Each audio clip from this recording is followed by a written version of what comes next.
saarnaa rabnaa haddii ilaahay yiraahdo. marka hore waxaan sameynayaa waxaan ku wadayaa qaab lecture ah anaa hadlaya. waxaan jecelahay inaan kusoo koobo 40 daqiiqo haddaan ka badiyana waa arkaa. 40 daqiiqo inaan dul maraan rabaa waxaa idin haya caawa, kadibna aan siiyo su'aalaha aad su'aalo weydiisaan. marka waxaan rajeynayaa in si wanaagsan loo wada maqlayo dhammaantiin. waan bilaabanaynaa marka. bismillaahi raxmaani raxiim. waxaan kaloo rabaa inaan ku daro barnaamijka diiwaangelintiisa iyo nidaamintiisa waxaa nagala shaqeeyey hay'adda la yiraahdo Xamar Professional College oo ah goob waxbarasho oo tababarada dhanka qaabishan weliba aad ugu takhasustay arrimaha luqadaha iyo waxa la xiriira legal drafting iyo legal English iyo maadooyin noocaas laga dhigo. marka waxaan isleeyahay insha Allah inaan ka wada faa'iideyno haddii Ilaahay yiraahdo barnaamijkan oo sida ay tahay uga wada faa'iideysan insha Allah. waxaan ka bilaabeynaa marka hore. waxaan codsanayaa cid walba soo gasha inay codka iska xirto intaan hadlayo. su'aalaha markaan bilownana insha Allah waa idin sii doonaa haddii Ilaahay yiraahdo. anad codkaaga waa furan yahay.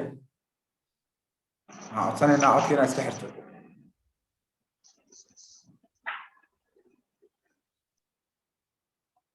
okay, bismillaahi raxmaani raxiim. waxaan ka bilaabeynaa marka qaybta contract.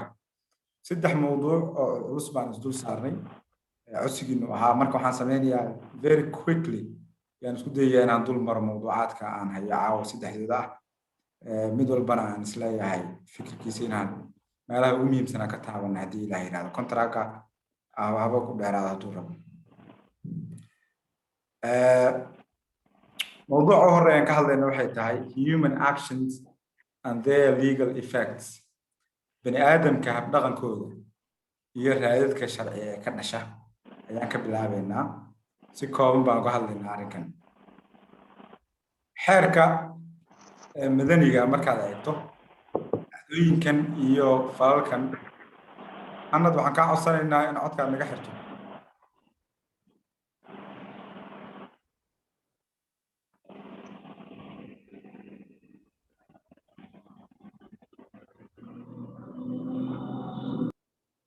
okay, waa mahadsantahay anad. aad baa mahadsantahay. marka xeerka madaniga Soomaaliyeed wuxuu si wanaagsan uga hadlay ama uu sharci ahaan u aqoonsan yahay inay yihiin kuwa xiriir la leh in tallaabooyin sharci la qaadi karo.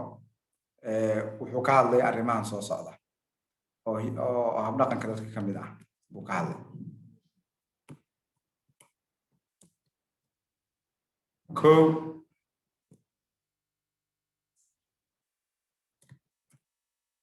okay, marka ugu horeysa wuxuu ka hadlay waxa la yiraahdo juridical act ama juridical facts. waxa loo yaqaano xaqiiqooyinka xeereed ama aad ku tilmaami karto dhacdooyinka xeereed aad ku tilmaami karto. markaad eegto nolosha aadanaha waa laba waxa saameeya. gaar ahaan xiriirada xeereed waxaa saameeya 2 arrin. fal bini aadan sameeyey iyo wax natural u dhacay. labadan bay ka kooban yihiin. marka natural eventska dhaca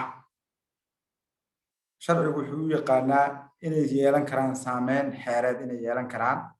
oo wax ka bedeli kara xiriirada xeereed ee dadka ka dhaxeeya. 2 sharcigu wuxuu kaloo yaqaanaa wax la yiraahdo material acts oo ah fal kasta oo bini aadamku uu sameeyo laakiin ujeedkiisu aanu ahayn inuu falka raad qaanuuneed ka dhasho. ujeedkiisa ma aha laakiin waa un dhaqankiisa si uu dhaqmayo bini aadamka. marka waxyaabaha uu sameeyo dhan waxay soo gelayaan marka laga reebo inta uu ku talagal u geliyo oo tallaabo xeereeda marka laga reebo inta kale waxay noqonayaan material act wax la yiraahdo noqonayaan. 2 tusaale baan ku tusaaleynaa marka. natural events ka dhacay ee saameynta xeereed yeelan kara. 1 waxaa ka ah oo hadda maanta aan ku tusaaleyn karnaa xaaladda aan ku jirno COVID-19. COVID-19 wuxuuna soo galay sanadkii 2020 iyadoo la sheegay inuu soo bilowday sanadkii 2019 dhammaadkiisii.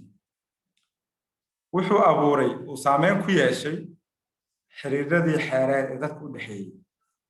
markaan xiriirada xeereed aan leeyahay wax ka wada heshiisyadii dadka ka dhexeeyey sidii wax la isu dhaafsanayay buu saameyn ku yeeshay.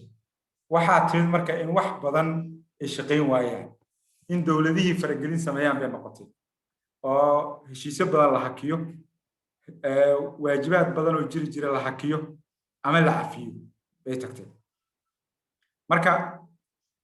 natural eventska markay saameynta xeereed yeeshaan waxay noo soo gelayaan wax loo yaqaano juridical facts. tusaalaha labaad waxa weeyaan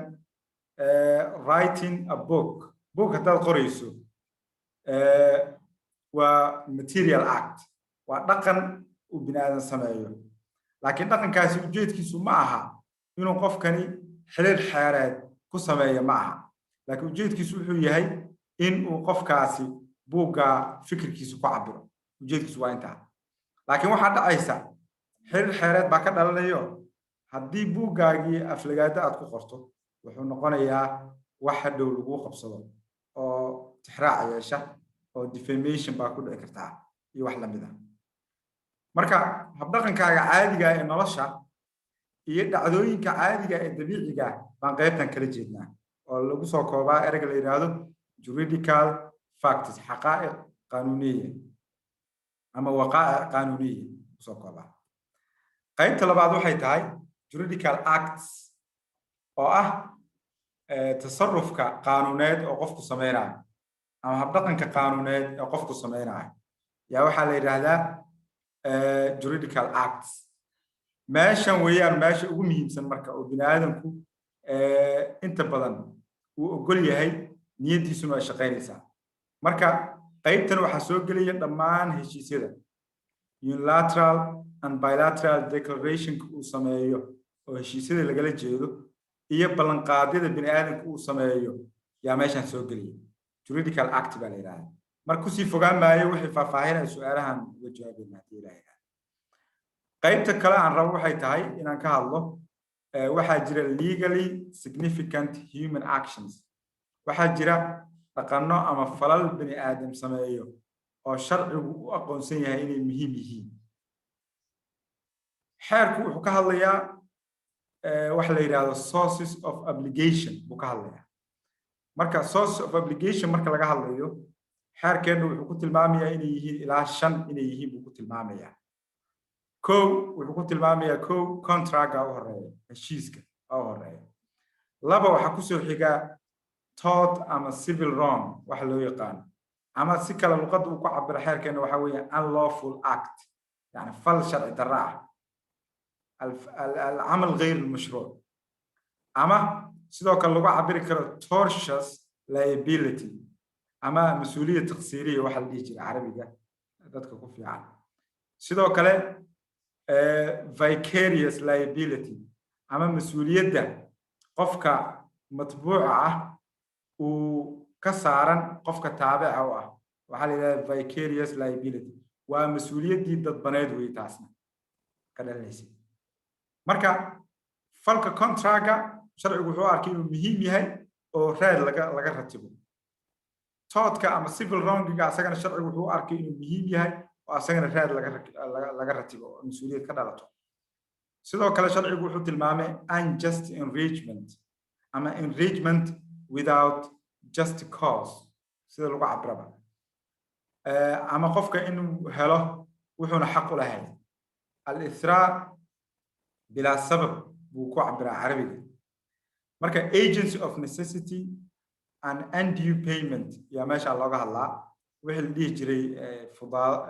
al-fudaala iyo wixii la dhihi jiray ad-dafc ghayr al-mustahaq baa meesha looga hadlaya iyadana. 4 wuxuu xeerka ka hadlayaa uu aqoonsan yahay inay muhiim yihiin falalkaasi unilateral declaration ama ballanqaadka waxa la yiraahdo. ballanqaadka uu bini aadamku sameeyo gaar ahaan wuxuu aad u soo xiganayaa xaaladda uu xeerkeena ka hadlaya qof markii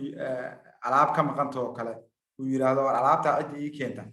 waxaas baan siinayaa ayadan waajib baa ka dhalanaya inuu waajibkaa oofiyo baa la rabaa ayadan wuxuu u arkay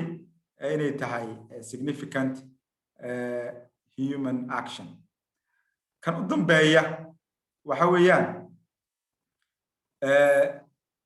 statute-ka baa abuuraya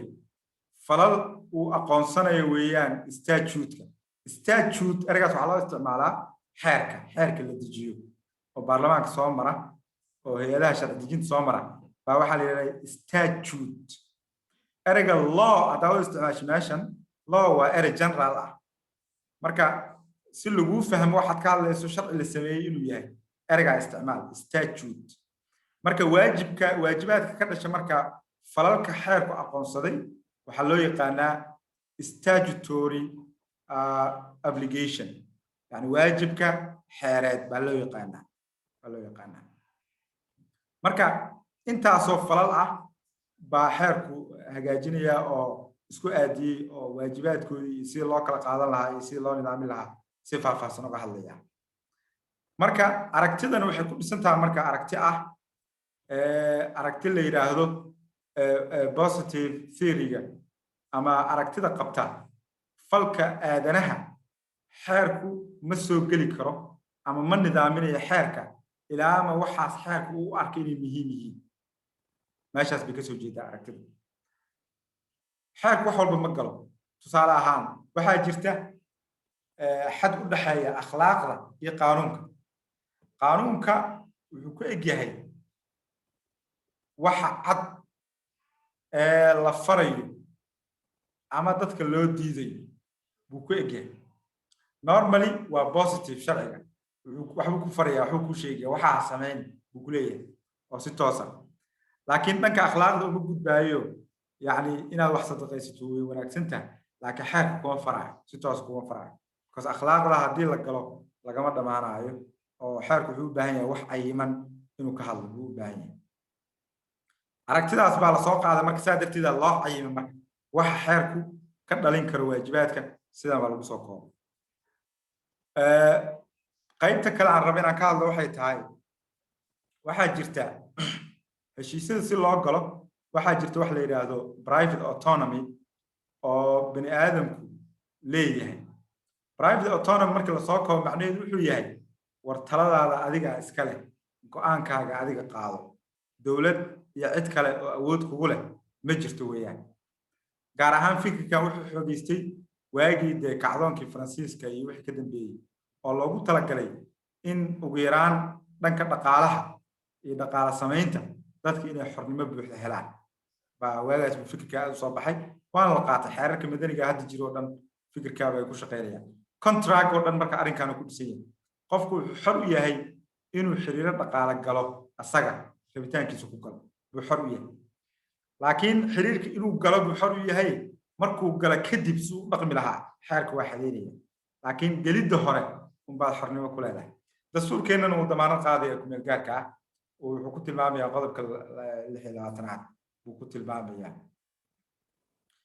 marka laga hadlayo marka private autonomy-ga sida loo cabirayo sida u soo muuqanayso laba aragti baa jirta qolo waxay leeyihiin waxaa loo baahan yahay in la xaqiijiyo ama loo dhawaado inta suuragal niyadda qofka waxa ku jira in loo dhawaado baa loo baahan yahay aragti baa dhahaysa act of will waa fal niyaddu samaynayso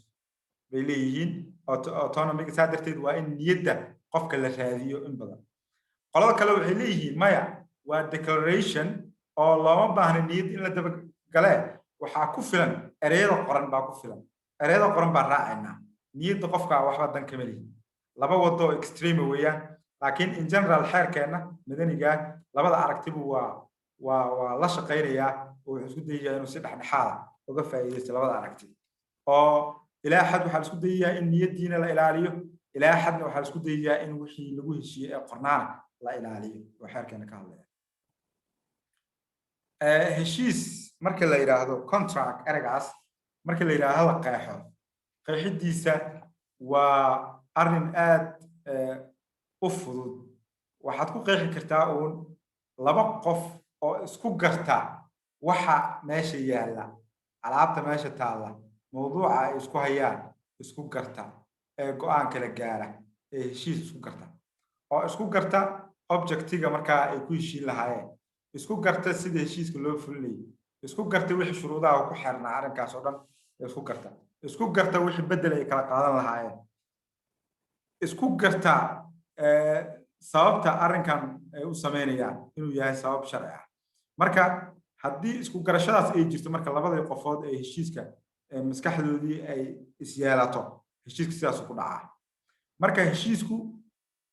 wuxuu sameeyaa ama wuxuu abuuraa waajib ama waajib buu gudbiyaa oo qof kale u gudbiyaa ama waajib hore u jiray buu wax ka bedelaa ama waajib buu dhameeyaa intuba heshiisyo way noqdaan intuba waa heshiiska ka mid tahay nooca ka mid laakiin muhiimaddu waxay tahay in labada qofood ay ku heshiiyaan maskaxdooda isku gartaan in raad qaanuuneed meesha yimaado in mulkiyad la wareejiyo in ii sheeg adeeg gaara qof loo qabto waxaasoo dhan waxay soo gelayaan in qeexidii heshiiska bay soo gelayaan marka heshiiska in la gelayo waxa ugu muhiimsan labada qofood wax walba laga wada hadli karaa laakiin waxa la gelayo inay heshiis yihiin waxaad ku garan kartaa uun waa inuu jiro ku talagal ah in raad xeereed la sameeyo meesha mulkiyad la wareejiyo ama adeeg mucayan la isu qabto ama wax la siiyo waa in ku talagalkaa jiro ku talagalkaa marka waxaa laga fahmayaa duruufaha haddii ku talagalkaa marka uuna jirin wixii meeshii lama noqonayaan heshiise waxay iska noqonayaan wada hadal bulsho waa lagu tilmaami karaa ama is afgarad bulsho waa lagu garan karaa adigu saaxiibkaa markaad maanta ka ballan qaado war waxaasa maanta meel hebel baan u qada tegaynaa oo isku garataan heshiis maa waxaad gasheen waa is afgarad bulsho oo labadiina aad isku afgarateen inaad meeshaas la tagtaan laakiin wax waajibaad oo ka dhalanaya ma jiraan xeerku ma aqoonsanataa marka sidoo kale waxaad ogaanaysaa heshiisyada la galo oo dhan oo xeereed dhammaantood inaysan contract ahayn ogow cuquud inaydan wada ahayn ogow waxaa jira heshiisyo aan ahayn caqdi aan noqonaynin sida heshiiska aad wada gashaan adiga iyo qofka ku metelaya baarlamaanka oo kale oo xildhibaankaaga ah heshiis baad la gashay waa soo dooratay soo maaha waa contract waa social contract laakiin waa constitutionka uu khuseeya arrinkaa maadaama constitutionka uu khuseeyo heshiiskaa meesha ka dhacay ma dhahayno waa contract laakiin waa agreement waa dhahayna marka contract markaan ku tilmaamayna heshiisyadu waa inay yihiin private lawga waa inay khuseeyaan laba waa inay dhaqaale ku saabsan yihiin labadaas arrin waa in ka fiirino heshiiska la heshiiyey waa in laga fiiriyo inuu ku saabsan yahay private law inuu ku saabsan yahay oo private parties ay yihiin individualska dadkii inay isla gelayaan sidoo kale inuu ku saabsan yahay economic inuu ku saabsan yahay dowladdu waa soo geli kartaa meeshan oo dhinac bay ka noqon kartaa heshiis dowladdu qaabo badan bay dadku ugu timaadaa mar waxay kugu imaanaysaa iyadoo ah sovereign oo iyadoo ah ciddii ku xukuntay iyadoo ah bay ku imaanaysaa waa sababta ay qawaaniinta ku samayso oo amarada ku bixiso mar waxay ku imaanaysaa iyadoo ah regulator iyadoo ah oo nidaaminaysa shaqada u dhaxaysa muwaadiniinta iyo hay'adaha maamulka u dhaxaysa baa la nidaaminaya iyaduna waa another way of doing it sidoo kale dowladdu waxay ku imaanaysaa iyadoo ah juridical person ama ah shakhsiya ictibaariya iyadoo ah markaas way markay heshiis kula geli karto oo xubin ay ka noqon karto private law ay imaan karto marka I think fikirkaas inuu cad yahay oo ku saabsan heshiis iyo waxa loola jeedo heshiiska mabda muhiim ah waxaa jira la xiriira oo la yiraahdo the good faith principle mabda xusnu niyya mabda niyad wanaaga mabdaani wuxuu asalkiisu yahay war inta aad xaq u leedahay qaado inta aad xaq u lahayn ka tag wasaas iska cadaalad fal macnihiisu wasaas cidna ku waardiyeemaysa adiga is waardiyay wasaas yani markii lagu yiraahdo good faith macnaheedu waxay tahay waxay ka soo horjeeda bad faith oo ah qofka inuu niyad xumo ku dhaqmo qofka inuu ku fakaro qofka kale inuu ka faa'iideysto inuu dhibaateeyo marka xeerku ilaa xad wuxuu isku dayaa mabda'an akhlaaq buu u dhow yahay laakiin xeerku wuxuu isku dayaa inuu ka dhigo qodob heshiisyadoo dhan khuseeya habdhaqanka iyo isticmaalka xuquuqda oo dhan khuseeya buu ka dhigaa marka wuxuu isku dayaa inuu ku saameeyo marka sida dadku u dhaqmayaan buu isku dayaa inuu ku saameeyo ay kaga faa'iideysan karaan heshiisyada iyo nidaamka xeereed si uga faa'iideysan karaan marka mabda'a waa mabda aad muhiim u ah gaar ahaan annaga markii la joogo xeerarka madaniga dalalka ku dhaqma nidaamka xeereed ee madaniga ah dalalka ku dhaqma waxaan rabaa inaan ku daro heshiisku wuxuu leeyahay wax la yiraahdo characteristics ama astaamo lagu garto buu leeyahay oo kaga duwan yahay waxyaabaha kale ee la sameeyo heshiisku normally waxaa la rabaa in lagu saleeyo wada hadal waa individually negotiated contracts heshiisyadu waa heshiisyo si shakhsi looga wada hadlay sidaasaa la rabaa mabda ahaanna waxay ku salaysan tahay wax kala iibsiga oo taariikh ahaanba la hayo meeshuu contract ka yimid waa waxa loo yaqiinay beeca ama kutubta fiqiga ay u yaqaanaan albuyuuc buu ku salaysan yahay contractka dhanba marka waxaasna waxay ku salaysan yihiin wax isdhaafsi iyo wada hadal bay ku salaysan yihiin astaanta ugu muhiimsan ee contractka waa taas marka waxaa jira qaabab ay keeneen shirkadaha waaweyn ay keeneen oo saameyn ku yeeshay sida heshiisyada loo galo waxay sameeyeen heshiisyo qoran oo diyaarsan oo qofka uuna lahayn wax ra'yiya kaliya ay tahay inuu saxiixu qaato ama isaga tago wax ka dhexeeya ma jiraan heshiisyada noocaasa marka xeerku uu ka hadlayaa waxaa la yidhahdaa adhesion contract ama standard form contract heshiisyada noocaasa xeerku wuxuu isku dayayaa inuu qofka customerka ah inuu ilaaliyo buu isku dayayaa xeerkeena madaniga waa ka helaysaa in badan uu ka hadlaya arrinka okay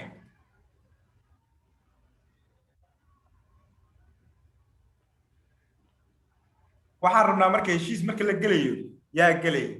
waa dad baa gelaya ama hay'ado baa gelaya waxaan rabnaa marka dadka iyo hay'adaha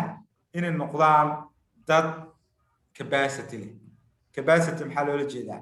yani waa inay leeyihiin dadkan ahliya ay ku galaan heshiis waa inay leeyihiin ahliyadu waa tay laba ahayd midna waxa weeyaan waa mid ku salaysan xeerka oo ahliya qaanuuniya la yiraahdo oo qofku markuu dhashaba hore ka helayo hay'adda ay hore ka helayso markii la aqoonsado taa waa legal capacity waxaa kaloo jira wax la yiraahdo capacity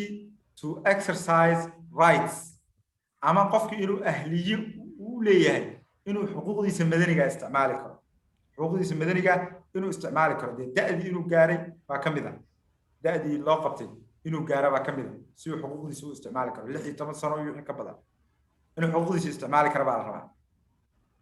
marka haddii qofkii uu gaaray marka da'dii loogu talagalay inuu xuquuqdiisa ku isticmaalo waxaa wakiil ka noqonaya qofkii markaa mas'uulka ka ah waalidka ugu soo horeeyo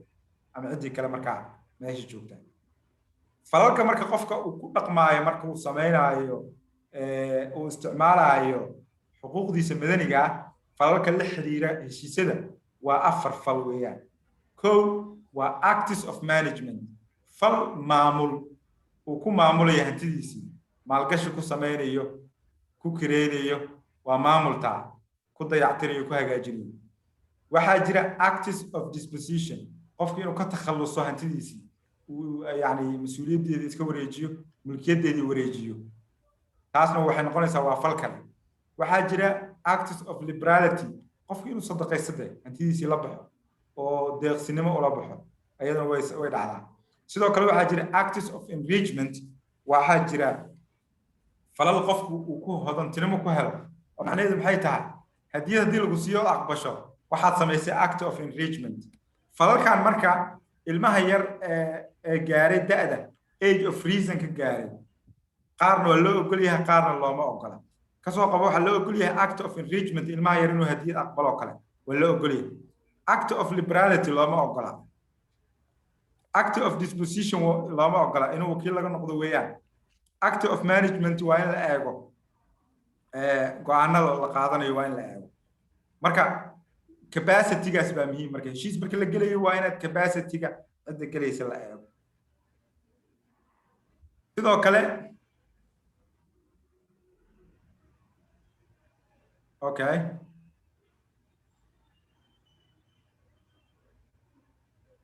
sidoo kale waxaa jira heshiiska marka la gelayo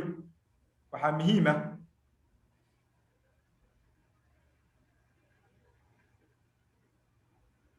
okay heshiiska marka la gelayo waxaa muhiim ah I think anigu waxaan usoo diyaariyey qaab ah dulmar guud inaan ku sameyno mabaadi'da iyo waxyaabaha asaasiga ah detailka ma geli doono su-aalahan u dhiganayna haddii la ragga gadaal oga soo biiray sidoo kale ragga qaar waxay ii sheegeen inay imtixaan leeyihiin marka waxaan ujeedkeenu yahay in refresh la sameeyo xitaa ciddii hore u garanaysa inay mabaadidii guud refresh lagu sameeyo english baanu ku bixinaynaa ciddii carabi soo qaadatay waana weydiin kartaa ereyada qaar inaan fasirno markii su-aalaha la furo haddii la yidhaahdo waxaa ka mid ah cilladaha heshiis marka la gelaayo qofka capacity marka laga helo kadib wuxuu bixin karaa wax la yidhahdo consent ogolaansho bixin karaa ama arrida raalli ahaansho bixin karaa raalli ahaanshaha marka waa inuu si buuxda u bixiyo qofkii oona wax cillada ka jirin waxaa jira marka cillado ku dhaca raalli ahaanshaha oo qofkii raalli ahaanshihiisii uuna dhammaystirnayn heshiiska markuu gelaayo taasoo keeni karta in heshiiskii qofkii jaanis loo siiyo inuu ka noqon karo jaanis loo siiyo duruufta noocaasa ee keenaysa qofka marka inuu ka bixi karo heshiiskii ama fursad loo siiyo inuu ka bixi karo waxaa la yidhahdaa defects or vices of consent waxaa la yidhahdaa ceebaha rabitaanka qofka ceebaha ku dhacaya markuu heshiiska gelayay cilladihii qabsaday oo ka dhigaya marka inuu qofkii jaanis u helo inuu ka noqon karo heshiiskii waxaa ka mid ah khaladka mistake aa ka mid ah waxaa ka mid ah in qofkii cadaadis la saaro ama la khasbo yacni garbaduub lagama wado in loo qabto oo laga saxiixo taasoo kale ma shaqaynayso because rabitaankiisi ma aha laakiin waa in si macnawiya loogu khasbaa qofkan inuu qalinka qaato saxiixo fraud baa lagu sameeyey qofkani waa la khiyaanay sidoo kale lesion baa jira qofkani waa laga faa'iidaystay duruufaha uu ku jira markaa looga faa'iidaystay exploitation baa lagu sameeyey cilladahaasoo dhan afarta ah waxay keenaan in qofkii jaanis loo siiyo heshiiskii inuu dib ugu noqon karo hadhow haddii ilaahay waxaa kaloo jira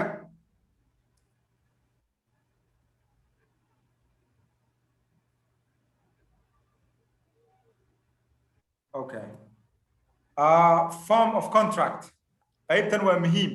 heshiisku wuxuu leeyahay qaab uu ku soo muuqdo heshiisku ma qoraal baa ma afkaa laga galay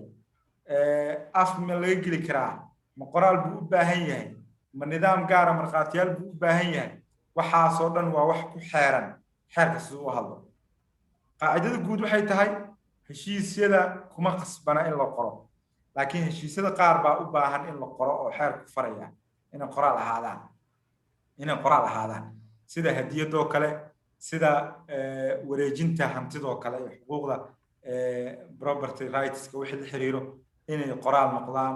oo official laga dhigo baa loo baahan yahay laakiin ruleka generalka wuxuu yahay heshiiska uma baahna in la qoro waa af baa laga geli karaa contract formation sidee heshiiska loo sameeyaa heshiisku wuxuu ku samaysmaa markii qof soo jeediyo waxa heshiiska lagu galaayo qofka kale u aqbalo yani offer and acceptance markay dhacaan oo iswaafaqsan waa khalaas heshiiska sidaas ku dhacaya contract formation sidaas ku dhacaa marka heshiiska intaan la gelin dhowr marxaladood baa la maraa marka hore wada hadal baa jira marxaladaas diyaar garowga iyo aragti wadaagga waxaa la yidhahdaa preparation and conception oo la isla garanayo labo heshiiskii in la dhameeyo la galo waa perfection oo heshiiskii in la dhameeyo oo offerkii iyo acceptancega ay dhacaan marxaladda saddexaad waa in heshiiskii dhammaado ama consummation lagu sameeyo ama uu dhinto ama la dhameeyo inuu dhinto macnaha waxaa laga wadaa ereyga consummation waxaa luqad ahaan loo isticmaalaa waagii hore guurka markuu dhaco gabadha la guursado heshiiska guurka ma dhamaystirmi jirin ilaa gabadhii loo galmoodo marka galmadaas baa consummation la yidhahda guurka markaasuu noqonaya rasmi marka ereyga meeshaasa laga soo qaatay laakiin meeshan waxaa loola jeedaa markii heshiiskii la sameeyo yacni mar haddii dee gabadhii loo galmoodo dee waa badeecadii waa dhamaatay weya hawshaas waa dhamaatay waa lagu kala baxay weeyaan marka contract formation concept ahaanna sidaas u samaysmaa execution of contract heshiiskii in la fuliyo macnaheedu waxay tahay waajibaadkii ka dhashay in la fuliyo weeyaan waajibaadkii ka dhashay haddii la fulin waayo macnaheedu heshiiskii lama fulin weeyaan heshiiska haddii la fulin waayana waxaad qaadaysaa contractual liability mas'uuliyad caqadiyad qaadaysaa oo lagu raacanayo oo laga yaabo ilaa hantidaadii loo qaato inay ku dhacdo oo arrinkii saa ku dhamaado marka fulinta heshiiska waa meesha ku dhamaaday heshiiska oo marxaladda u dambaysa meeshan marka fulinta marka la rabana waxaa la isaga baahan yahay good faith heshiiska gelistiisa sida la isaga baahan yahay good faith baa waxaa la isaga baahan yahay markii la fulinayana good faith in lagu fuliyo baa loo baahan yahay haddii marka ay dhacdo in dhinacyadu mid ka mida uu fulin waayo heshiiskii oo dhibaato ka dhacdo meesha dhibaatadii ka dhacdaa waxaad bixinaysaa magdhowgaas English waxa lagu yiraahdaa damages ergan ha u fahmina waxyaalo waa yahay ergaas lahaan luqadda damage markuu kali SN la socon damage waa waxyaalo laakiin markii la jamciyo contract waxa loola jeedaa magdhowga qofka la siiyo baa loola jeedaa damages تعويضات بالوليجيدا oo erga waxa damages loogu bixiyay maadaama dib uu xalinayo ba dibkii bedelkiisina isla asagii lagu magacaabo saas loo isticmaalo ergaas marka qofka markuu yimaado marka dhibaato uu geystaba dhibaatada ha ku timaado contract ama ha ku timaado hab kale oo ha ku timaado mas'uuliyad taqsiiriye ha ku timaado mar walba waxa laga qaadayaa qofka damages baa laga qaaday oo qofkaasi loogu talagelayaa inuu ku saxo khaladkii dhacay waxay ku aqoonsan discharge of contract heshiiskii macnaha in yaani la fasakho la baabiyo marka laba eray baa jira rescission and discharge labada eray isku macno ay tilmaamayaan laakiin xaaladaha loo isticmaalo bay kala duwan yihiin macnaheedu wuxuu yahay contractgii la galay bay raadkiisa oo dhan dhameynayaan ilaa waqtigii la galay ilaa waqtigan bay dhameynayaan waa la baabiinaya heshiiskii oo dhan waa la baabiinaya okay laakiin inta badan discharge waxa la isticmaalaa markii qofka kale ku fulin waayay waajibkii baa discharge la sameeyaa fasakh lagu sameeyaa laakiin hadduu diyaar ku leeyahay ma sameyn kartid fasakh ma sameyn kartid rescission kuna waxa loo isticmaalaa markii jaanis lagu siiyo inaad heshiiskii burin karto oo ka noqon karto sida ilmaha yar sida qofka laga faa'iideystay dadkaas oo kale yaa rescission ku furan yahay ayagana inay ka noqdaan heshiiskii oo raadkiisii ay baabi'iyaan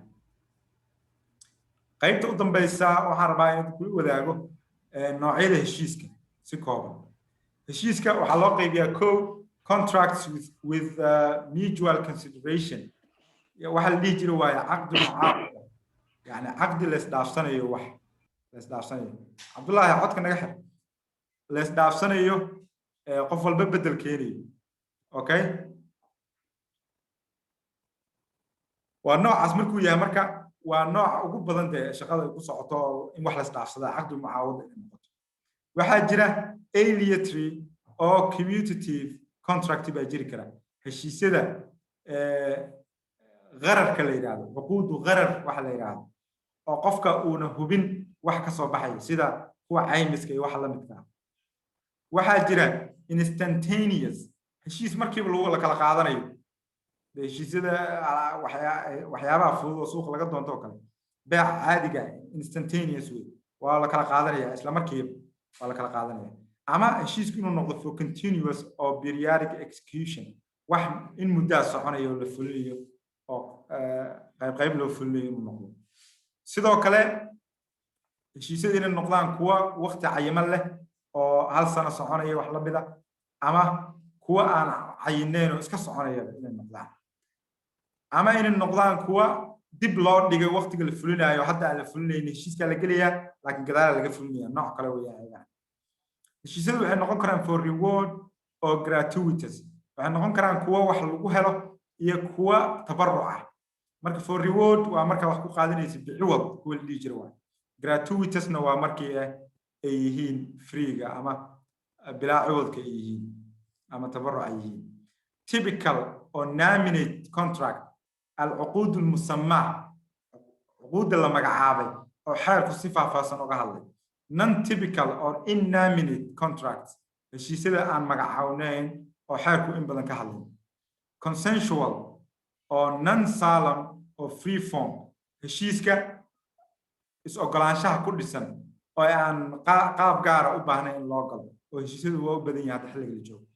real inuu noqdo ama inuu noqdo solemn form inuu qaato qaab caqdi shakli inuu noqdo 100% ah performance of obligations inuu noqdo heshiis loogu talagalayo in waajibaad la isugu sameeyo ama inuu noqdo contract for assignment oo conveyance oo kala sameeyo xuquuq baa la wareejinayaa ama deyn baa la wareejinayaa assignment baa la sameeyaa conditional or simple heshiisku wuxuu noqon karaa mid shuruudo ku xiran yihiin iyo mid aan shuruudo ku xirnayn uu noqon karaa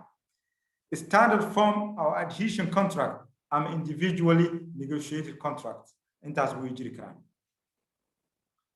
qaybta u dambaysa aan isleeyahay waa muhiim waxa weeyaan heshiisyada in laga hadlo sidee heshiiska loo qoraa qoraalka qaabkee siiqada see noqonaysaa kow waxaa muhiim ah luqadda lagu qoraayo inay noqoto luqad sahlan oo la fahmi karo oo qofka caadiga hadduu akhriyo u fahmi karo khasab ma aha in qofku sharci yaqaan yahay heshiisyada looma qoro sharci yaqaanada xitaa dadka sharci yaqaanada waxay door bidayaan heshiiska ku qoran luqadda fudud waa in heshiisku yahay heshiis luqad fudud ku qoran ereyadiisu cad yihiin waa inuu yahay oo laga fogaado ereyada technicalka in laga fogaado baa la rabaa heshiisku waa inuu kooban yahay oo aad u ballaarnayn 100 page waa inuusan noqon iyadoo 50 laga dhigi karo waa inuusan 50 noqon haddii 10 laga dhigi karo waa in la gaabiyo heshiiska uuna aad u dheeraan laakiin uu soo koobayo wax walba loo baahnaa saddex waxaa la rabaa heshiiska inuu wax walba oo qaanuunku kaa rabo ay ku jiraan qaanuunku wuxuu kaa dalbado waa in laga helo heshiiska waa inuu qaanuunku waafaqsan yahay yani ujeedkiisu waa saas dabcan dadka nootayaha ka shaqeeya shaqada ugu muhiimsan ay qabtaan waxa weeyaan heshiisyada inay qaanuunku waafajiyaan marka waa inay heshiisyadii aad fahansan tahay noocay yihiin waxay yihiin shuruudaha qabanaya waxoo dhan waa inaad fahansan tahay si aad u waafajiso wax sharcigu dalbanaya formatka marka si loo qoro inta badan waxaa la sameeyaa horudhac yar baa la sameeyaa ama prologue oo opening clause baa la sameeyaa qayb furfurashaa baa la sameeyaa oo dhinacyada iyo taariikhda iyo waxaa lagu sheego dhinacyada laga hadlo kadib waa in dhinacyada ka heshid dhinacyada haddaadan ku sheegin heshiiska dushiisa heshiiskaasi waa waxbaa ka khaldan saa u qortay subject matter maxaa laga hadlayaa arrinka laga hadlayo waa inaad tilmaam buuxda ka bixiso baaxadiisa shaqada la qabanayo meesha lagu qaban lahaa waa inaad sheegto waa in shuruudaha labada qofood ay kala wataan waa in meesha lagu qoro waa in lagu qoro kharashka iyo waqtiga uu soconayo contractgan uu soconayo waa in lagu qoro ama waqtiga hadduu muhiim yahay hadduuna muhiim yahay waa in lagu qoro waa in lagu qoro xeerarka qabanaya sharcigaas waa in lagu qoro muhiimadda ugu horeysa shuruucda qabanaysa hadda heshiis Soomaali lagu galayo kale waxaa qabanaya xeerarka dalka la qabanaya oo ugu horeeya xeerka madaniga laakiin waxaa laga yaabaa heshiis international inaad gelayso oo u baahan tahay in xeerar caalami soo galaan si hadhow arbitrationka dibadda looga qayb geliyo oo dibadda loogu geli karo heshiiskaasi ciladiisa in la xalliyo ugu dambeyn attestation clause inaad ku soo xirto qaybta maragta iyo saxiixa aad ku soo xirto oo luqadii adoo siiqeynaya oo ku hagaajinaya kadibna la horgeeyo qof notary public ah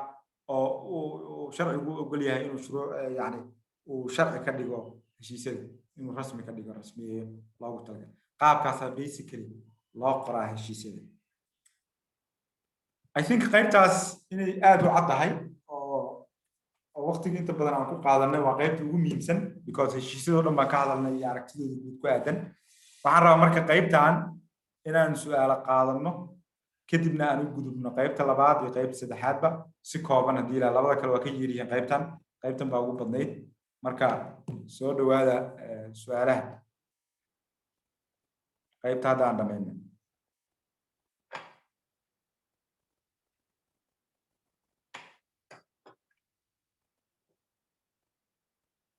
anad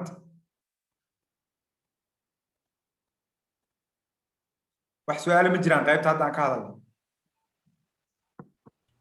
أوقات معها سنة بنك ما دليلية وقت النصيصي ونقول بريسوح إلهي هذه نخبري وحن ربا أنا سؤال كاويديو forms of contract markii laga hadlayay waxaa jira contract aan qoris u baahnayn ee lagu wada gelayo hadal oral lagu wada gelayo haddii aan qof contract aan ku galno hadal oo waxaan ku kala gadano ama waxaan ku kala wareegsano aan ahayn kuwii aad soo sheegtay laga yaabo inay yiriin sida mobile inaan kasoo gato dukaan oo kaleeto hadhow haddii mobileka wax iga noqdaan see qofka maxaa caddayn oo keeni karaa ama seen ku qabsanaya haddii awalba hadal aan ku wada galnay aad iyo aad markaan foomka ka hadlayay foomku laba dhinac baa laga fiiriyaa marna waxaa laga fiiriyaa caddaynta marxaladeeda marna inuu heshiiskii sharci noqdo oo iibsigii sax noqdo tan aan ka hadlayna hadda waxay ahayd heshiiskii inuu noqdo mid dhaqan gala oo kala iibsigiina afka waa kugu shaqaynaya laakiin marka caddaynta la gaaro adeer waxaa loo baahan yahay wax lagu caddeeyo inaad ka iibsato ninkan risiid ha noqdo ama wax kale wax caddaynaya la rabaa sugaya xiriirka idin dhex maray سؤال كلام السلام عليكم. عليكم السلام. أستاذ أنا سؤال قوي labada erey maxaa u dhaxeeya termination iyo discharge of contract hadda ka soo hadalnay termination iyo discharge maxaa u dhaxeeya farqi oo macna ahaan sharciyeed laba macno ma kala leeyihiin ama isku macno waaye su'aasha kale ah qabo discharge by performance ma la dhihi karaa yani heshiiska marka la guto dadka ay dhamaadaan ama ma la dhihi karaa discharge by performance yaa ku dhacay heshiiskaas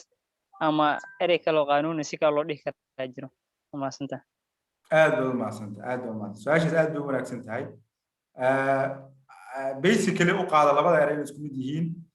termination iyo discharge waa isku macno waxa hadda legally farqi u dhaxeeya ma jiro laakiin dhamaanshaha heshiiska waxaa loo isticmaalaa extinction yani inuu dhammaado extinction waa loo isticmaalaa ereygaas baa la isticmaalaa marka extinction waa waxa weeyaan qaybtan hadda waxaa ku arki doontaa ereygaasi agency markaan ka hadlayna haddii la yidhaahdo si faahfaahsan extinction marka extinction macnaha waa inqidaa alcaqd macnaha caqdigu wuxuu ku dhammaanayaa haddii waajibaadkiisa dhammaadaan waa dhammaanaya si automatic السلام عليكم أبو كاتي رونات وكاي ما دعلنا سيد كوبان أتقيبتان نوسو جيدسي كونتراكتسكا وحان قبل سؤال مرك لغا هلا elements of contract وها ميما consideration يعني إن لبضا دينا يسلو قولينا شيسكا وقف البربيتان كيسي وكم موجيو محا كيني كرا يعني قف كربيتان كيسي إنو دابع كوي مادو إنا تسي قود فافاين نوسيسي هذا ما سن okay erey waa ka dhawaajisay oo anaga sharcigeena una qabin consideration ereygaasi common law-ga isticmaala anaga consideration wax la yiraahdo ma naqaano because anaga waxaan u aragnaa heshiisku inuu dhici karo iyadoo wax bedela aan la sheegin inuu dhici karo because hibadoo kale markaad tusaale usoo qaadano wax aan ku siinayo ma jirto waa ka aqbalaya keliya wax consideration ma jiraan marka consideration معناه وحاول بدل لغة عن مركي لغة contract لغة فيريو لكن common law استعماله مركان أني ما مركا نيدا عمل ربيتان كقفكا شيء كوكا لو واحد عواعة وانصار شيء لا أفر وانصار شيء خلط باكمل قفكا دو ميستيك كلا مركو جلاي صالحان قفكا وحو كايبي ألعاب وكوكو شيء specification قال wuxuu ku yiri alaabtaas waa noocaas ama waxaad u maleeynaysi weel ba meel yaala aad u maleeynaysi dahab inuu yahay laakiin dahab ma aha aad dahab inuu yahay ku soo galatay marka khaladkaas dhacay darteed waxa jaanis lagu siinayaa heshiiska ka baxay because mar walba waxa dhaawacnayd ba niyadii aad ku gashay heshiiska waa ka duwan tahay waxa aad heshay saa darteed waxa xaq u leedahay inaad ka noqoto haddii lagu khaldo waa la mid waxaa la mid ah haddii lagu khasbo waxaa la mid ah haddii laga faa'iideysiga baan ku dheeraanaya faa'iideysiga inta badan wuxuu ka dhacaa qofka markay xaalad dhaqaale haysato kale inta badan jaanis uma hayo inuu de negotiation badan galo wuxuu ku khasban yahay waxyaabo badan inuu iska liqo oo ogolaado tusaale waxaan soo qaadanayaa bangiyadoo kale hadda markaad eegtid heshiiskan la yidhaha muraabaxada waa aragteen soo maaha muraabaxada qofkani baahi dhaqaala haysan waa ku khasban yahay waa meel kale aada ma hayo waa inuu iska qaato laakiin ka faa'iidaysi baa lagu sameeyey qofkaas normally rate-ka lagu dhuftaa normally waxaa la rabay bangiyada islaamiga inay ka shaqeeyaan inuu ka yar yahay kan ribada bangi islaamiga markaad u tagtid oo muraabaxa la geshid rate-ka lagugu dhufanayo iyo markaad mid rabawiya aad tagtid faa'iido rubisaarka uu ku saaranayo sometimes inta badan waxaa dhacda kan rubisaarka ku saaranayo inuu ka qiimo yar yahay taasna waxayba dhiirigelinayaaba ribadii bayba dhiirigelinaysaa waa cilad kale oo meesha ka jirta marka intaasoo dhan markaad fiiriso ka faa'iidaysi hadduu jiro khalad hadduu jiro khasbid hadday jirto waxaasoo dhan waxay keenayaan in qofkii jaanis u helo fursad kale inuu heshiiska ka noqon karo waa mahadsanta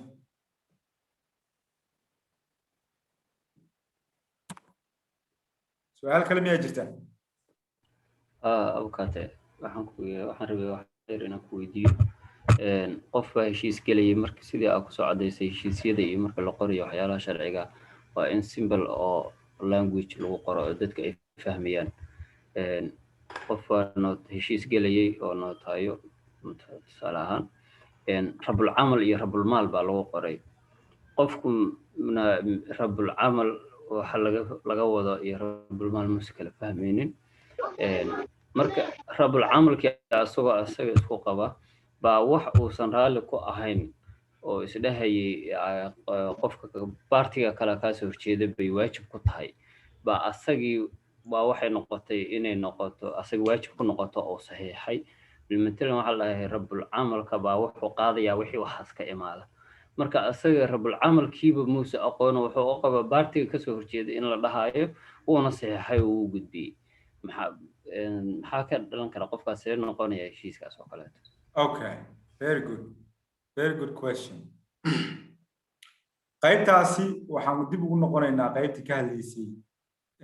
markii heshiis la gelayo waxaa loo baahan yahay act of will mise waxaa loo baahan yahay declaration waxaa loo baahan yahay waxa qoran miyaan raacaynaa mise waxaan raacaynaa waxa niyadiisa qofkaan noqon lahayd normally sharcigeena markaa fiirisid waa u danaynayaa markii la fasirayo qodobada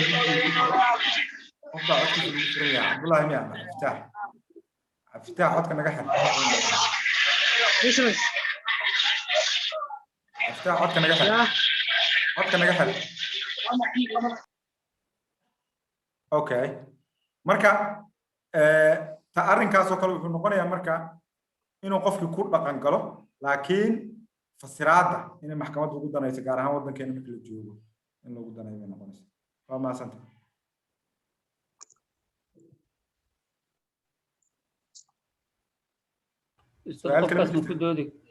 qofkaas ma ku doodi karaa ani rabul camal ma aqoon konto wax lagu dhahaa ani Soomaalina ma aha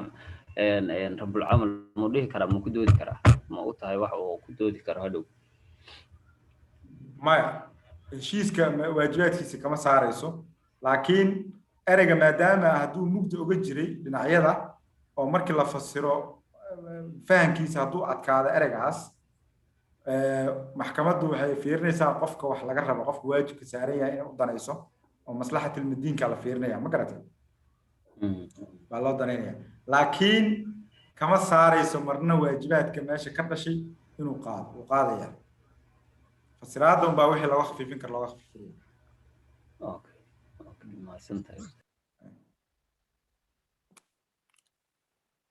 su-aal kale abukate aadan kugu mahadcelinayaa runtii waxaad aad u faahfaahisay noocyada contractiska ama tabiskiisa runtii waxaa ka mid ah sidoo kale in contractiska noocyadiisa real contracts iyo contracts of result marka inaad si guud faahfaahin laga siisa ayagana aad baad u mahadsan tahay su-aal kaloo muhiim weeyaan qaybta waajibaadka baa aad loogu isticmaalo contractka aad looguma isticmaalo waxa weeyaan waxaa la yidhahdaa obligation of result and obligation of conduct baa jira waa labadaas macnaheedu wuxuu yahay anigu ma waxaa laga rabaa natiijo inaan miiska soo saaro mise waxaa laga rabaa inaan dadaalo laba tusaale haddii aan ahay abukaate haddii aan ahay dhakhtar ma waxaa laga rabaa inaan caafiyo qofka ma waxaa laga rabaa inaan qofkani natiijadii guusha kiiska u keeno maya normally dadkaas waxay qaataan obligation of conduct waa inay dadaal ku bixiyaan waa inay iska ilaaliyaan professional fault khata mihani waa inay iska ilaaliyaan inta kale wax mas'uuliyadu kala saaran ma jirto waa inay shaqadii dadaalka ku bixinayaan ku bixiyaan qaybta kale oo ah obligation of result waa kuwan alaabta la kala iibsado kale alaab markaan kala iibsano alaabtii baan kaa rabaa inaad isiiso natiijada faraha iga soo saaraysaa ma garatay guri baa ii dhisaysaa guriga baa ii dhisaysaa faraha iga soo saaraysaa kaasna waa obligation of result kanna waa obligation of conduct I hope inaa caddahay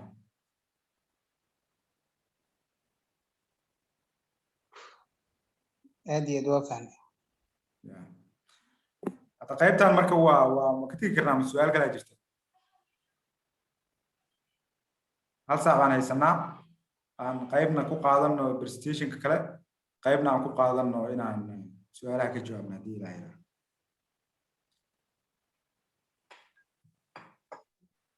haddayna su'aal kale jirin waa sii soconaya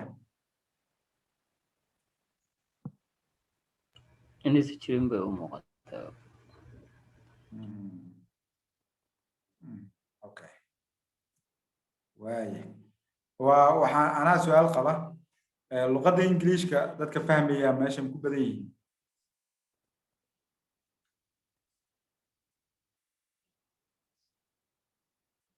su'aasha miga jawaabi kartaa Faisal يا أستاذ كسر علي luqadda ingiliishka dadka fahmaya meeshan ku badan yihiin soo ku yiri وكبدين إن بدن أستاذ ingiliishka la fahmaya carabiga ku dhibaa Soomaa ودد لبض بيسكوية قانين وأكاديمية كوجيران very good inkastoo lambarkii intii aan filayn uu ka yar yahay I don't know sababta laakiin waa dadaalina insha Allah inaan ka faa'iideyno inta waqtigeena insha Allah okay waxaan u gudbaynaa marka agency-ga oo hadda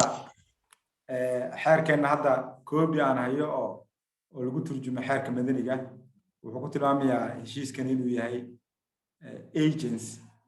balse anigu waxaan dhihi lahaa mandate baan dhihi lahaa because ereygaas kaga habboon in mandate la yiraahdo baa kaga habboon marka heshiiskana wuxuu ka mid yahay heshiisyada uu sida faahfaahsan uga hadlaya xeerka oo loo yaqaano nominate contracts yani heshiisyada magacaaban uu ka mid yahay oo xeerku si faahfaahsan uga hadlaya mandate marka la soo koobo waxay tahay marka in aad shaqo u dirsato qof kale uu kuu sameeyo fal xeereed inuu kuu sameeyo oo heshiis kuu galo oo howlna kuu soo dhameeyo baa waxaa la yiraahdaa mandate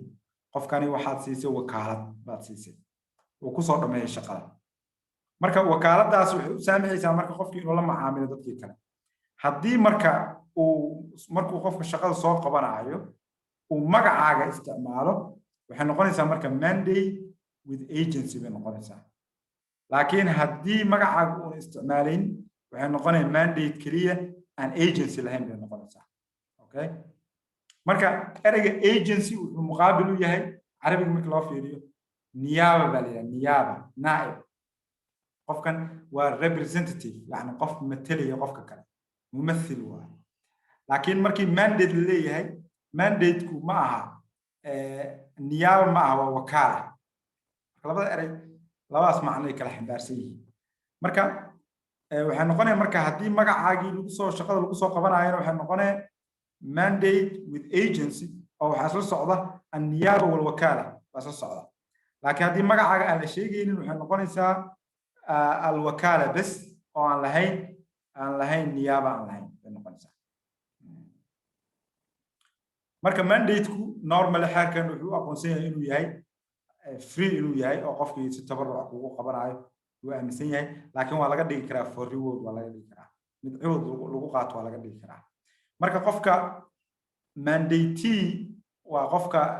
mandate-ka la siiyey mandator waa qofka mandate-ka bixiyey ama wakaaladda muwakilka wakiilkana waxa waaye mandatee baa la yidhaha ingiliishka marka mandate waxa laga rabaa marka inuu dadaal ku bixiyo shaqadan inuu qabto dadaal inuu ku bixiyo oo dadaalkii loo baahnaa ku bixiyo si uu shaqadii sidii ugu wanaagsan u qaban karo ugu yaraan waa inuu naftiisa intuu u dadaal lahaa dadaal baa laga rabaa gaar ahaan haddii uu yahay heshiisku hadduu yahay mid ku salaysan ishaad tabarruc hadduu yahay normally mas'uuliyadda dhankaa la xiriirta aad bay isaga yartaa oo in waajibkaasi waa laga khafiifinaya qofka waajibaadka ay kala leeyihiin waxaa ugu muhiimsan qofka mandate-ga ah waxaa laga rabaa kow sidaan hadda soo sheegnay inuu dadaal ku bixiyo waa la rabaa shaqada oo naftiisa u bixin lahaa inuu warbixin soo celiyaa la rabaa ظروف كستا أو سامين كويا لك وكالة إنه سوء عليه والرباط وربحنتها إنه كان على الرباط إنه حدود شروطها وكالة إنه سكب حنا على الرباط أنت اللي يري كلي مسميه إنه شغله دمي سوء عليه وربحنك كان على الرباط إنه شغلي سوء عليه حساب عليك سميه على الرباط إنه وحي فائدة كان على الرباط وحال الرباط إنه وحي إيش interest واجبي يعني هذه العقد ماشي يسوقش العقد هيو وش انترست واجبي قفكي موكلك إنه سوء عليا الإسكربة سواء كل أشياء اللي لو ديبنا إنه أيضا ديب سوء عليه أيها الرباع أو هيو علاقتي لو ديبي إنه كست اللي جيد كنت ذا اللي الرباع من ديتر كأسكن وحواجبك إنه قف كان الجانس أسيو سيدو أفرين لها شيء كي يقول كفرين لها ودن إنه أفرض على الرباع sidoo kale inuu aqbalo ama fuliyaa raba waajibaadka ka dhashay heshiisyada uu galay wakiilka inuu fuliyaa iska rabaa sidoo kale kharash haduu jiro uu si degdeg ah ku bixiyo inuu celiyaa raba oo qofkan uu ka gaari waayo inuu soo process gareeyo inuu celiyaa raba sidoo kale hadii lacag jirto inuu lacagtiisa siiyo baa raba hadii kale lacagta uu siin waayo damages baa laga qaaday tacwiidaad baa laga qaaday extinction arigan ku sheegaa waa kan الله استعماله شيء سدودن أما واجبات كذا extinction معناه هو انقضاء انتهاء إنه دمادان مركا مثلا extinction of mandate ما كلامه mandate إنه دماده سيأكل دماده وكل دماده كل قفكي إنه دنتان يعني قف كم بدل بدي قف موكل كأما وكيل كي إنه دنتو disqualification إنه كل قفكي incapacity إنه كل قفكي الله بدي بيت كم بدل sidoo kale waa heshiiskani waa mid la baabi'in karo waa revocable waa mid laga noqon karo in laga noqdona oo ku baaba'da haddii aan si kale lagu heshiin xataa ka noqoshada waxay noqon kartaa mid aan sariix ahayn oo dimni ah haddii wakiilkii shaqadii uu ku dirsay asaga iska qabsanayo automatic waa ka noqday ka dhigan tahay macnaha sidoo kale waxay ku dhamaanaysaa haddii waqtigeedii dhaco haddii shaqada la soo dhameeyo haddii mandate-ga uu ka baxo uu yiraahdo waa iska kansalay intaas way ku dhamaataa wakaaladda caadiga xeer ka hadlayo oo faahfaahinayo waa midan waxaa jirta agency si hadda soo sheegnay mandate-ki lama u kala qaadnay mandate with agency iyo mandate without agency midan agency-ga ah ma aha nominate contracts kuma dhex jirta tan waxaa looga hadlaa qodobada guud ee khuseeya xeerarka feature ugu muhiimsan ay leedahay waxay tahay qofkani naa'ibka ah wuxuu noqonayaa sida qofkii muwakkilka ama qofkii asiil baa la yiraahdaa an-naa'ib wal asiil eragaas loo isticmaalo an-naa'ib wal asiil qofkii asiilka yani the agent and the principal saas waa bay noqonaysaa marka wuxuu isticmaalayaa asaga luqadiisu ku hadlaya asaga heshiisyada gelaya ninkan kale sida mandate-ku kale ma xiriir kuma jiro waa qof xornimo ballaaran haysta oo isticmaalaya awoodiisa inta badan marka awoodda matalaada waa meesha muhiim ah qaybta mandate-ka marka la joogo waxa muhiim ah awoodda lagu siiyay inta lagu wakiishay baa muhiim ah laakiin halka waxa muhiim ah awoodda matalaada ama ku hadlida magaca qofka baa muhiim meesha marka agency baa la yiraahdaa qaybtan marka agency-gu farqigaas u dhaxeeya marka normally marka agency la sameeynayo marka waxa waa in la isticmaalo power of attorney وين لا استعماله سواء كان mandate كان والله استعماله وين لا استعماله power of attorney وهو وكالة أما دوكيمنتي أودها الوسيلة دوكيمنتي مركا ودوكيمنتي النظام لها حرير كأذيك يقف وكيلنا أود حياة أما أذيك النائب كأود حياة سواء كان أود حياة أذيك xiriirkaagi ugu caddayn kartid dhinacyada kale ala macaamilaysa oo documentigaas wey oo labada xiriir ba caddaynaya marka power of attorney wuxuu noqon karaa mid general mid wuxuu noqon karaa mid general oo de qofkani aad arrimo badan u qabato afaarihiisu dhan ka shaqeydo ama mid special noqon kartaa oo hal arrin ku saabsan bay noqon kartaa mar walbana marka power of attorney-ga waxaa loo nidaaminayaa si waafaqsan heshiiska la gelaayo ama wuxuu qofkan kugu matalayo waxay yihiin haddii hanti in la kala wareejiyo hawsha ay ku saabsan tahay yani qoraalkii waajib u noqonaya in power of attorney qoran oo nidaamsan oo qoraal rasmi la sameeyey waa in la maro dhinacyada saddexaad ee la macaamilayo naa'ibkaagana waxay u baahan yihiin mar walba in lagu wargeliyo wixii wax ka bedela ama baabi'inaya lagu sameeyo power of attorney in lagu wargeliyo mar walba bay u baahan yihiin si ay u ogaadaan qofkan inuu weli kuu shaqeeyo inuusan kuu shaqeyn si ay go'aano u qaataan waxaa jira agency without authority or ratification waxaa jira agency lagu sameeyo qofka ayadoo awood loo siinin buu ku matalaya way dhacdaa noloshu way dhacdaa qofkii wuu ku matalaya waxbuu heshiis buu kuu gelayaa shaqo kuu qabtay laakiin adiga maadan wakiilan si toos maadan wakiilan hadhow buu kuu sheegay markuu kuu sheegay marka labadaa kuu furan inaad ogolaato heshiiska qofku kuu sameeyey oo haddaad u aragtay in dantaada tahay ama inaad ka aamusto sidoo kale waxaa furan dhinaca saddexaad ee lala macaamilaayo haddii uu ka shakiyo qofkan inuusan qofkaa wakiil ka yahay inuu kaa codsado ku yidhaahdo waqti hebel niyahow noogu soo sheeg wakaaladda aad aaminsan tahay ama qofkan inuu ku matalayo in kale qofkan inuu ku matalayo in kale inaad naga hagaajiso baan rabaa marka qaabkaasna waa u dhici kartaa marka qaybtan waxaa waa haddiiba agency without authority ay dhacdo ratification baa furan wey macnaha oo qofkani maslaxadiisa inuu ka fiirsado oo markaa ogolaado bay noqonaysaa I think markaan waa qaybtan waa naga dhowdahay extinction of agency inay dhammaato waa tii oo kale la mid tahay waa mandate oo kale la mid tahay dhimashay ku dhammaataa disqualification ku dhammaataa bankruptcy ku dhaca incapacity ku dhaca waxyaabahaas oo dhan baa dhameeya oo ku dhammaataa in waqtiga dhammaado shaqadii dhammaato power of attorney marka mar walba waa la revoke garan karaa waa revocable waaye waa wax laga noqon karo oo principalka ka noqon karo mar walba haddaan lagu heshiin si kale ama si gaara aan loogu danaynin qofka agentiga ah gaar ahaan markay ganacsi la xiriirto normally si fudud loogama noqon karo ka shuruudaha la adkeeyaa marka qaybtaasna waxay noqonaysaa agencyga si guud waxaa jira wax la yiraahdo xeerkeena si fiican uga hadlaayo oo hadaatin aan soo tilmaamay waxa la yiraahdo management of others business inaad yani dadka kale danahooda inaad ka shaqeyso inaad bilowdo adiga inaad bilowdo oo cidna kuu dirsan isu dirto marka qaybtaas markay saa noqoto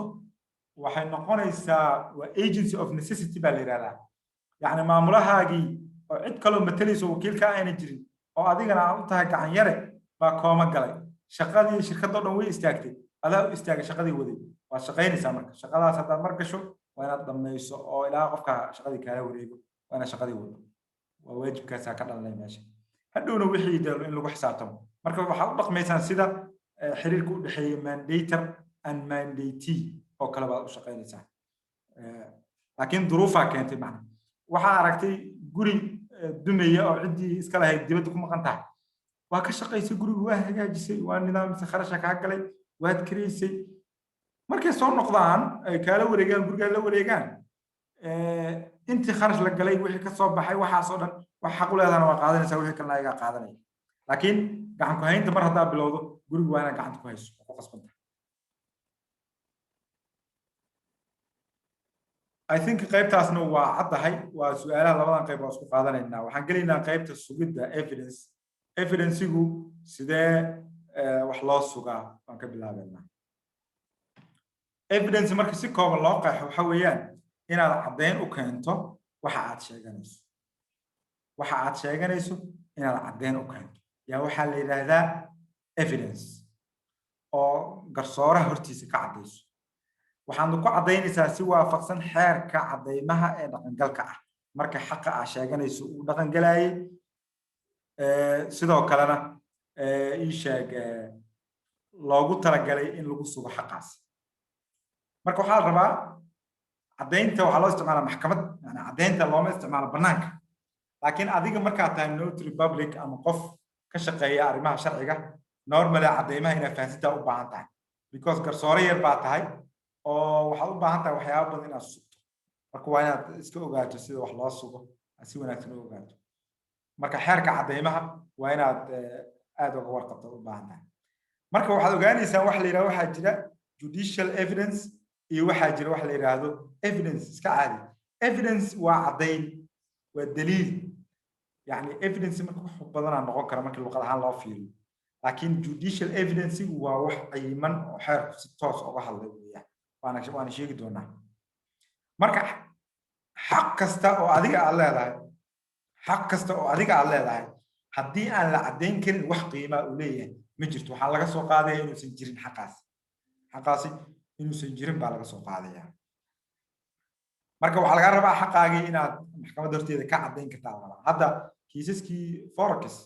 intaasoo kiis baan soo martay sababta ugu weyn oo lagu guulaysan waayo waxay tahay kiisaskaasi wax caddayn oo la hayo ma jirto dadkii waxay kala qorteen ma jirto mid baa iigu dareed wuxuu yidhi waxaan hayaa warqaddii aan kula soo baxay lacagta aan bangiga kala soo baxay baan hayaa hadda ninka kale warqaddaa kula wareejisay ma hayo buu yidhi kaash baan u geeyniyo hadda warqadaana kuma qorna shirkaddii aad usoo bixisa magaceeda ujeedada usoo bixisa kuma qorna wax laga tixraaco haba yaraatee kuma jirto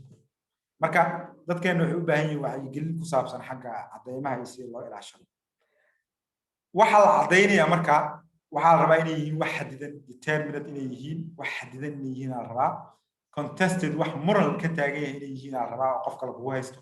waa inayna suuragal yihiin oo waxaan mustaxiil ahayn inay yihiin sidoo kale waa inay xiriir la leeyihiin mawduuca aad ka hadlayso sidoo kale waa inay admissible yihiin oo xeerku ogol yahay xeerku caddaymaha waa inuu ogol yahay maxkamaddu ogoshahay because haddaad keentid adoo dukumenti lagaa rabo markhaati lagaa yeeli maayo dukumentiga lagaa rabaa sidoo kale caddaynta aad keenayso waa inay noqoto mid natiijo keenaysa conclusive waa inay noqoto waa mid wax soo caddaynaysa waa inay noqoto mal rabo waxaan waa keenay just waa iska sheega maaha wixii waa inay ujeedo u keento pointiga caddaynaysa muxuu yahay waa inuu ku caddeeyo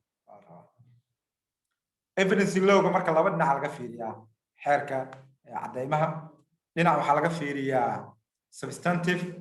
aspect iyo procedural aspect substantive aspect marka laga fiirinayo waa civil code waa kana caawan si fiican uga hadlayo procedural code kana asagana sida loo qaado caddaymaha iyo waxaas ka hadlaa asaga waa abraacyo ka hadlaa marka kaas isku wareerin mayno muhiim maaha marka meeshan anaga waxaan ka hadli doonaa qaybta substantive kan ka hadli doonaa haddii ilaahay yiraahdo mabaadi'da guud marka nidaaminaysa xeerka caddaymaha waxay kala tahay horta waa legal system ogow xeerka caddaymaha waa legal system oo lagu hago statutory provisions xeer la qoray baarlamaan la mariyey la nidaamiyey baa xukuma ma aha evidencegu wax maskaxdaada wixii kusoo dhaca evidence ma noqdaa xeerku wuxuu ogol yahay noqonay taa horta maskaxdaada ha gasho xeerku wuxuu ogol yahay baa caddayn noqonay labo caddayntani waxay ilaalisaa dhexdhexaadnimada garsooraha markuu gar qaada waa inuu dhexdhexaad laba dhinac ka yahay hadduuna caddayn la raadinayn garsooraha qof kasta wuxuu ka maqlo inuu iska xukumaya soo maha marka sax maaha marka caddayn in loo baahan yahay waxay fududaynaysaa dhexdhexaadnimada garsooraha sidoo kale dhinacyada waxaa la rabaa inay dadaal ku bixiyaan inay si positive u caddeeyaan waxa ay sheeganayaan oo inay jiraan sugaan baa laga rabaa oo waxaa jira wax la yiraahdo the right to prove xaqa inaad waxaaga caddaysato burden of proof waxaa jira waajibka wax caddaynta waxaa jira xaqa inaad keento caddayn lid ku ah caddayntii la keenay baa jira oo rebuttals and refutation baa la samayn karaa yani isku celcelinta yani qofka markuu caddayn keeno rebuttal baa samaynaysaa raddi baa ku samaynaysaa waa ka burinaysaa macnaha sidoo kale waxaad ogaanaysaa dhammaan tallaabooyinka sharci la qaado waxay leeyihiin laba dhinac factsna waa jiraan oo la caddeeyo la rabo loona waa jiraa adig wax lagaa rabo marka dhinac ahaan maaha sharciga inaad caddayso sharciga garsoorahaasa fasiraya sharciga wixii u iftiimina oo aad rabto inuu kugu xukumo ood ku riixayso waa gooni laakiin sharciga dhankiisa inaad ka hadasho muhiim ma ah adigu waxa xoog saaraysaa inaad xoog saarto qaybta cadeymahaaga factska evidence-gu waa inuu ku kooban yahay marka xaqaa'iqa la xiriira kiiska keliya wixii xiriir la keliya waa in la sheego oo aan wixii kale oo cadeymaha aan meesha la keenin sidoo kale hearsay evidence waa inaan la aqbalin yani kuturkuteen maya waa aragtay waa maqashay hebel aan kasii maqlay ma jirto macna waxaad aragtaa lagaa rabaa waxaad maqashay lagaa rabaa sidoo kale waxaa la rabaa best evidence inaad keento kiiskaaga best evidence ma garanaysaa best evidence yani sayid al-adilla inaad keentaa lagaa rabaa inaad qoraal keentaa lagaa rabaa hadda qoraalka ugu fiican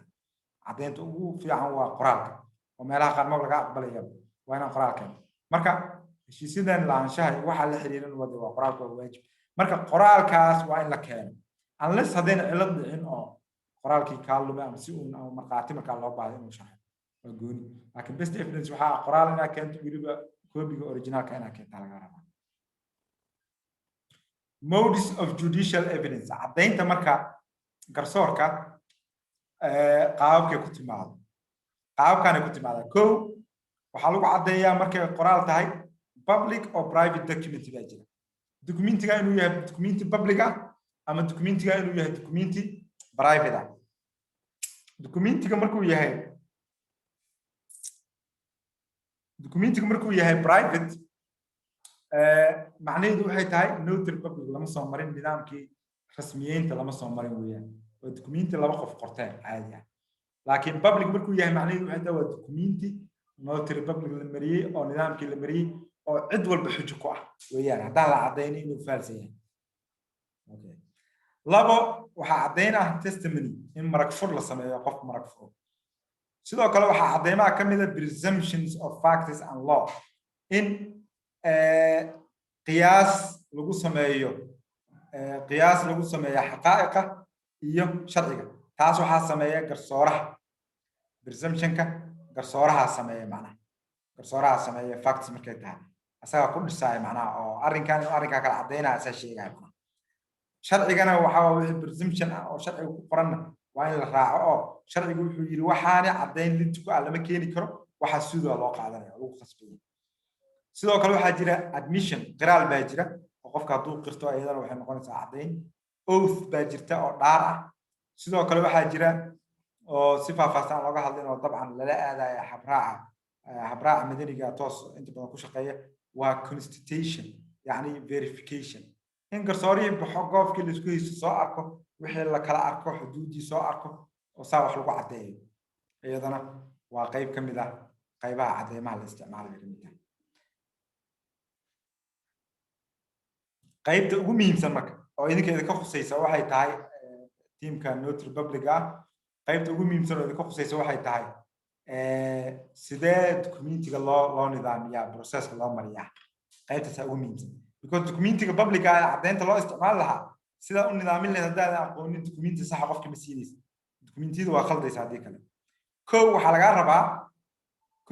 rabaa authentication processka waxaa lagaa rabaa 3 marxalad inaad ka fikirtid pre-authentication intaadan sugin documentiga ka hor the authentication itself sida aad u sugaysid laftirkeeda post authentication iyo markaad sugto kadib waxaa lagaa rabaa waajibaadkaaga saddexdaas u qaybsamayaan kow pre-authentication marka intaan documentiga la diyaarin ka hor waxaa lagaa rabaa kow qofkan inaad lacagta ka qaado in case haddii lacagta sharing tahay oo dowladda xaq ku leedahay waxay soo gelaysaa meelaha u baahan inaad ka taxadirto oo xeerku si wanaagsan uga hadlo hadda xeerkiina hore lixdamaadkii hadda shaqeeya iyo xeer kale cusubo waxaa jira hadda baarlamaanka ka shaqeynayo xeerarka marka hadday sheegayaan in fiiga dowladdu lug ku leedahay waa inaad xoog saarto fiiga horta inaad si fiican u qabato labo waa inaad sugto aqoonsiga qofeed dadka aad wax u kala samaynayso waa in aqoonsigooda aad sugtaa baasaboor haddii la heli karo wax ka yar ha aqbalin haddii baasaboor la waayo waa inaad hesho driving license waa inaad hesho yacni dukumenti dowladeed oo rasmi inaad hesho waa ma garatay sidoo kale waxaa laga rabaa inaad xaqiijiso dhinacyadu awood ahliyadii ma leeyihiin ay ku macaamil lahaayeen sidoo kale rabitaankooda ma ku socdaan mise mid la qasbayaa jira waa inaad la socoto hawshaas oo dhan qaybtaasi waa hubinta koowaad intaan shaqada gelin labo shaqadii marka la galo oo hawshii dhamaato sidee u qoraysaa documentiga waa ka soo sheekeynaya sidoo kale si loo qoro nidaamkaas guud waa inaad raacdo waa in markhaatiyaashii sidaad u qaadan lahayd oo markhaatiyaashii aad loo diyaarin lahaa oo u nidaamin lahayd waa inaad arrinkaa ka fikirto sidoo kale waxaa laga rabaa inaad u akhriso documentiga markaad dhammayso oo lagu heshiiyo waa inaad u akhriso dhinacyada waa laga rabaa saddex waa in documentiga si sax loo sign gareeyo ama loo saxiixa la iska rabaa qaybtaasna waa authenticationkii post authentication waxa waaye markaad hawsha dhamayso kadib waxaa laga rabaa koobiyada originalkana inaa haysa laga rabaa sidoo kalena aad ka samayso koobiye lamidana inaad samaysaa laga rabaa originalka lamida si isticmaalka loogu isticmaalo waa laga rabaa marka inaad ka haysaa laga rabaa marka processkaas uu maraya qofka authenticationka loo marayo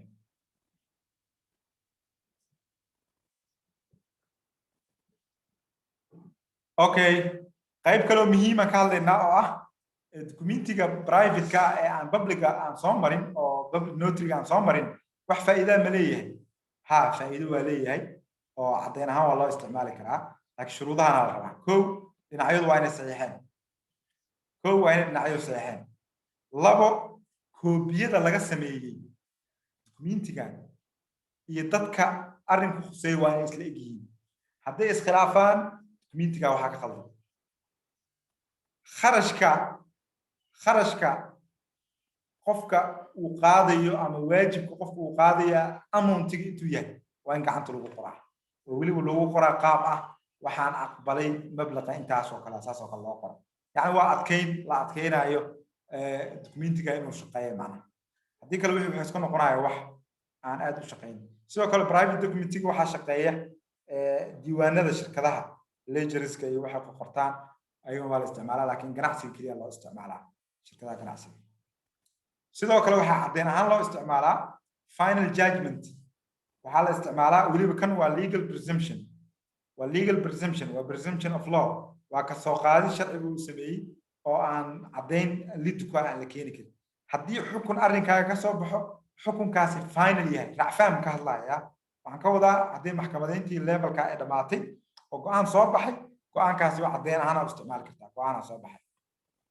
caddeyn ahaan u isticmaali kartaa marka si hadhow arrinka loogu xoojiyo laakiin waxaa muhiim ah go'aankaasi waa inuu khuseeyo isla dadkii isla arrimihii ay isku haysteen iyo dadkii ay dhexlay waa inay isleeyihiin wixii oo dhan duruuftii oo dhan waa inay soo noqotaa ay isleeyihiin wax lagu haysto oo racfaankii oo kale waa u adeegsan kartaa macnaha maxkamadda marka presumptionkan maxkamadda iyada ma soo bandhigaysee waa inay adigu ku doodaa adiga soo bandhigataa baa laga rabaa qaybta u dambaysa garsooraha wuxuu awood u leeyahay inuu xagga dhanka xaqaa'iqa presumption badan inuu sameeyo oo xaqaa'iqa meesha yaalla inay iscaddayn karaan inuu go'aan ka gaaraa rabaa isaga taa marka waxaa la aqbalayaa keliya markii la aqbali karo caddaynta markhaatiyaasha marka la aqbali karo keliya haddii documenti meesha la iska rabo presumption garsooraha ma shaqeynaa laakiin haddaa documenti la iska rabin unbaa la isticmaali karaa presumptionka oo xaqaa'iqa la isku caddayn karaa qodobada marka xeerka ee aan lecturekan aan u xiganayno oo aad u noqonaysaan kow waxa weeyaan contract waxa u noqonaysaan qodobka 88 ilaa 158 u noqonaysaan waajibaadka oo ugu dheer qodobada ugu dheer ka hadlaya waxaa ka fiirinaysaan 159 ilaa 385 baad ka eegaysaan sidoo kale mandate-ka wakaaladda waxaad ka eegaysaan 607 ilaa 625 agency-ga asagana waxaad ka eegaysaan 103 ilaa 107 evidence-ga waxaad ka eegaysaan 386 ilaa 414 baad ka eegaysaan waxaan rajaynayaa in laga faa'iiday qaybtan dambana wixii su'aalaha baan qaadanaynaa insha Allah waa iska gabagabaysanaynaa aad baa u mahadsantihiin dhegeysigiina awkaate aad u mahadsan tahay qaybtii hore oo agency-ga wakaaladda runtii noocyadeeda ama general ha ahaato ama special muxuu ahay tusaale ahaan xeerka madaniga oo kale wuxuu leeyahay haddii aanan wakaaladda loo qorin aysan ahayn mid gaar ah yani waxaa loo qaadanayaa inay tahay arrimo maamul masalan qof baa hadda wakaalada la siiyey si guud waxaa lagu yidhi wakiila iga tahay waa loo qoray wakaalad guud ahaana loo qoray qofkii wuxuu ku dhaqmay arrimo loogu talagalay keliya inuu sameeyo qofka wakaalada gaarkayso masalan gurigii kale uu iibiyey oo qofkii kale u lahaa kadib uu ninkii wuxuu ku dooday inuu aniga wakaaladaas kuma siinine waa arrimo idaari ama maamul la xiriira inaad samayso maxaa lagu xalin karaa taas oo kale xeerka la raacaya ma garatay xeerku wuxuu leeyahay haddii maamul tahay keliya wax saas u cayiman ay tahay qofku inuu ka baxa ma aha keliya dispositionka waxaa la ogol yahay wixii maamulkaas saameyn ku leh keliya inuu faraha la galo laakiin inuu wixii dhan meesha ka saaro xaq uma laha ma garatay marka xeerka siduu leeyahay la raacayaa qofkaasna dee ma sugi kara xaq uma yeelanayo arrinkaas laakiin wakaaladii waa inay qaab qoraal leedahay oo lagu caddeeyo wuxuu qofkan u wakiishay ma garatay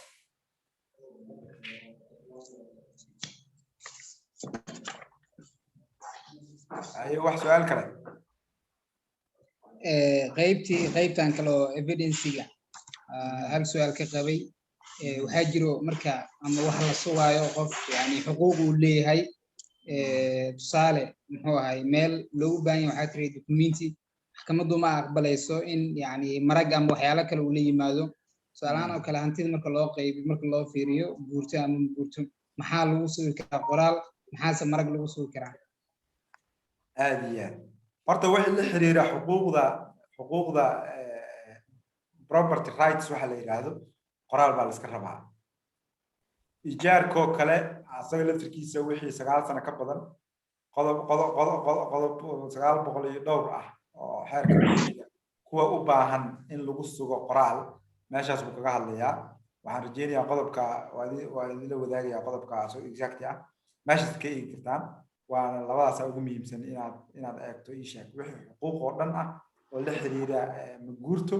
waa in lagu sugaa qoraal lagu sugaa isaad qodobka inuu soo celiyo marka hore ay soo galeen codkaaga ka go'ay qodobka exactly hadda kuma sheegi kar laakiin 938 meelahaas waa ma garatay marka waa idin soo diraa insha Allah waa Faisal aan soo diraa insha Allah ay diiri soo dhow السلام عليكم ورحمة الله وبركاته مركواد استاذك iyo ciyaarta kale meesha ku jirto waan salaamaya waan kaaga mahad celinaya ustaad sida aad wacanay barnaamijka aad caawi inuu daadisay wax badan oo faa'iideysay jazakallahu khair labada su'aalood aan qabaa oo yaryar su'aashii koobaad waxay tahay shirkadaha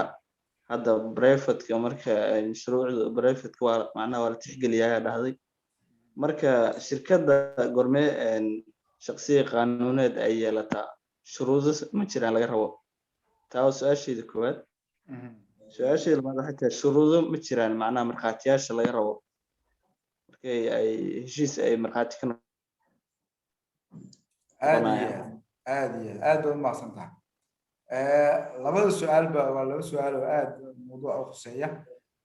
tan shirkadaha ku hormaraya shirkadaha shuruudo bay u leeyihiin hadda waxa la sameeyay sharciga shirkadaha baa la sameeyay inkastoo aanu aragtay ahaan u qabo qaabka loo sameeyay in wax ka dhiman yihiin laakiin waa lagu sii dhaqmi karaa shirkadda ilaa la diiwaan geliyo shirkad sax oo shaqaynaysa ma noqon karto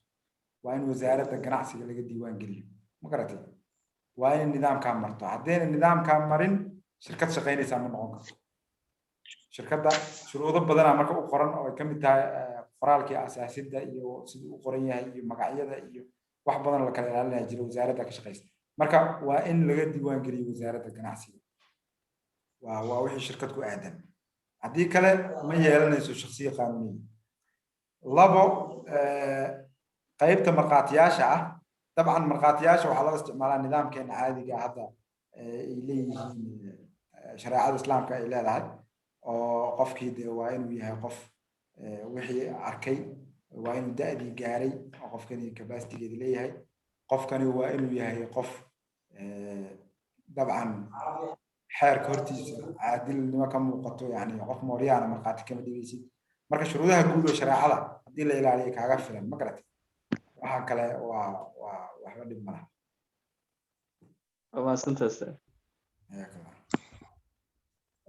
ustaad haddaan ku laabto waxaa jirtay su'aal oo aan dib u dhigtay haddaan soo xasuustay maxaa qodobka 86 ee xeerka madaniga wuxuu leeyahay xuquuqda aan ahayn maadi ama ashyaada aan ahayn maadiga waxaan nidaaminaa xeer gaar marka inaad tusaalooyin dhowr ah naga siisid yani waxyaalaha aan noqon karin xuquuq maadi ah oo xeerka nidaamina hadda tusaale ahaan oo kale Soomaaliya oo kale maxaa xeer ahaan u qoran يعني سؤال هذا صح أفهمي قضبك tilmaamayso waxa weeyaan qodobka 86 xeerka madaniga 86 markuu ka soo hadlay qaybinta moodka meeshaas wuxuu kaga hadlayaa waa waxa la dhihi jiray xuquuqul mulkiya iyo xuquuqul fikriya iyo waxaas ma garatay xuquuqul sinaaciya iyo waxaasoo dhan hadda waddankii xataa kama jiraan hal xeer bas ay jira oo ku saabsan xuquuqda mu'allifka ku saabsan baa jira authorshipka ku saabsan marka xuquuqdaasi la xiriirta marka arrimahaas aan maadiga ahayn xeerkan wuxuu ku kooban yahay uu ka wadaa wixii maadi iyo caadi uu ka hadlayaa laakiin xuquuqda macnawiga ah waxaa lagu nidaamin doonaa xeerarka marka adduunyada horumar badan bay ka gaartay anaga xeerkeena waqti horaa la sameeyey arrinkaasi cillado badanaa ka jira ma garatay marka waa in u oleyno oo lagu dadaalo in xeerarkaasi shaqeeyaan yani inventionska hal abuurka iyo waxaa la mid ah xuquuqda qoraalka iyo waxaasoo dhan waxay u baahan yihiin shuruuc gaar in loo sameeyo inaa fahantaan rajeynaya waa mahadsanta aadaan u fahmay waa mahadsantahay ustaad runtii waxaa jirto public notary oo kale markaa ka shaqaynaysid tusaale ahaan sugitaanka waxaa ka mid ah in dhinacyadu wax laga saxiixo inta ugu badan waxyaalaha qaladaadka arkaysa waxaa ka mid ah documenti oo si saxan loo daabacay kadib gadaal qalada lagu arkaa waxay noqonaysaa documentigii la baabiyo mid cusub la sameeyo dadkii dhinacyadii saxiix laga qaadanay la iskuma yeeri karo oo berri waxay caqabad ku noqonaysaa aqoontaadii iyo ama xafiiskaaga inuu sii shaqeeyo ama qofkaas kasta markii uu ku yimaado marka waxaa samaynaysaa documentiga adigaa sii daabacanayo kadib fuulasha saaraysaa oo qofkii bedelkiisa adaa u saxiixay marka dhibaato ma u keeni kartaa hadhowtii haddii dhinacyadu ay muxuu ahay maxkamadda isla tagaan oo kale oo suulkaas haddii baaritaan lagu sameeyo qof kale uu noqdo waynaad waa keenaysaa ha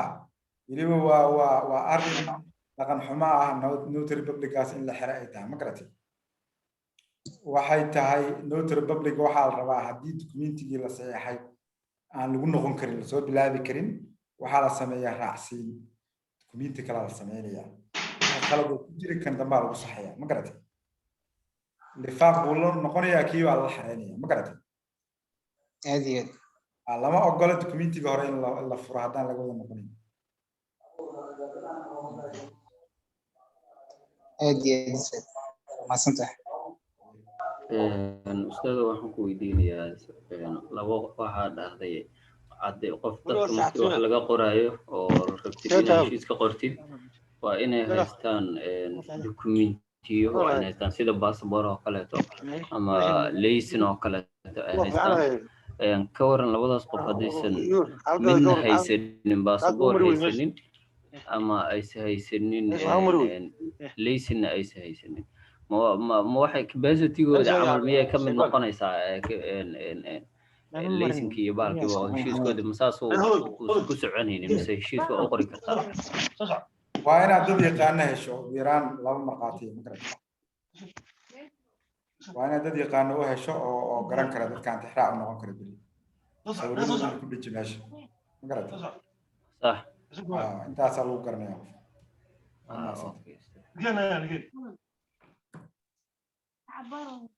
ay wax su'aal kale استاذ حسن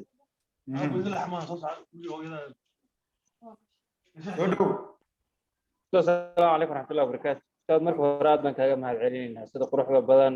aad waqtiga qaaliga nooga faa'iideystay intaa kadib magacaygu waa Abdulrahmaan Maxamuud Maxamed jooga magaalada Boole Nootaaya Durguraysta marka hore barasho wanaagsan intaa kadib ustaad waxaan rabay laba su'aalood oo aad u kooban oo evidence-ga ku saabsan ama cadeymaha tusaale ahaan oo kale maadaama hadda heer teknolojiyadu ay aad u sareyso aynu marayno qofka tusaalehaan waddanka dibaddiisa jooga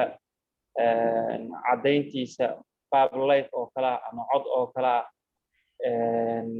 ma u noqon karaysaa oo ma la ictibaarin karaya tusaale kale qof hadduu dhul leeyahay ma la odhan karaya cod ka soo duub ama muuqaal soo samee ama live soo gal ama si toos ah ula xidhiidh si mataqaanaa qofkaas qof halkan jooga uu u wakiisho oo hawshana sidaas loogu dhameeyo taas waa qodobka labaad ee isla kaas ah waa caddaynta nootayada laftigeeda ma samaysan kartaa cid wakiil u ah tusaale kale qof dilaal oo kale oo dhulka u soo arka oo iyadu ay agreement la gashay oo maadaama ay registration ayadu u samaysay tusaale ama agreement kaas ay la gashay oo iyadu u wakiilatay in dhulka u soo arko si caddayntii ay u noqoto maadaama qofka xafiiska haysta mar walba uu soo bixi karayn labadaas waa la soo tan dambe clarification yar aan u baahanaya yani qofka la dirayaa qofkii maqnaaba qof kale u diraya si uu dhulka ugu soo arko xuduudiisii iyo siduu dhulka u yaalla soo maaha may tusaalaanta dambe waxa weeye dadkii dhulka lahaa waxaa la rabaa nootaya sida saxda inay soo aragto soo maha dhulka marka nootayadu cid iyadu ma wakiilan karaysaa qofkii mulkiilayaashii markhaatiyadii raacda oo la soo aragta dhulka oo soo xaqiiq si lama baahnay oo laga maarmi karay aad baad umahadsantahay aad baad umahadsantahay su-aasha horaan ka hormarayaa su-aasha hore automatically waxay kaa aadaysaa power of attorney baa loo baahan yahay meeshaas waxaad u baahan tahay in wakaalad rasmi ah oo la soo mariyo wasaaradda arrimaha dibadda waddanka qofkaa joogo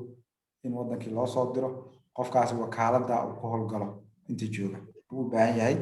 wax la yiraahdo zoom la soo gelaya ama cod la soo duubaya ma jirto waa in wakaalad toos la sameeyaa waa midaasi waa inta arrinka kale oo ah hubinta dhulka cabirkiisa iyo siduu u yahay iyo siduu u yahay waxa laga hadlayo I think arrinkani cabirka dadka iyagaa soo arkanaya dhulka intuu leeg yahay waxa uu yahay iyo sida loo kala qaadanayo iyagaa soo arkaya qofkani jooga North Republica isagu wuxuu sameynayaa wixii ay ku heshiiyeen buu kala qorayaa anigu aragti ahaan uma arko inay muhiimad weyn leedahay inuu qofka North Republica fadhiya uu baxo laakiin qof waa u diri karaa oo shaqada ka shaqeeya oo ama marqaatiga ka mid oo kale inuu arrinka u sameeyo ma garatay si uu u sugo waxay ku heshiiyeen ma garatay wallahu a'lam sidoo ma santahay xeer salaam kale aan akhriyo wuxuu oranayaa qofka nootayada haysta waxa uu qoraya waa inay yihiin wax sugan isaguna waa salaam kale gaadhi markii la wareejinayo kala wareejinta loo sameeyo waa in nootayada gaadhi horteedii la keenay dhulka oo kale weyn wixii arkaya waxa uu si hor dhow cadeeyo wuxuu markhaati u ka noqonay ama markhaati ka yahay taasoo kale iyada adigu markhaati rasmi ma tiid adigu waxaa tahay public officer oo laga rabo inaad xaqiijiso wixii lagu heshiiyey moogtahay wixii lagu heshiiyey inaad xaqiijiso marka dhankan waa arrinkan ka hadlayna hadda wuxuu yahay waa fududeyn oo shaqadaadii la fududeynayo waan ka hadlaynaa laakiin xeerka luqadiisii hadday si cad u tilmaanta arrintaas xeerka nootaayaha waa in xeerka la raaco ada xeerkaas ku xukuma ma garatay xeerka hadduu si cad u tilmaamo waa in xeerka la raaco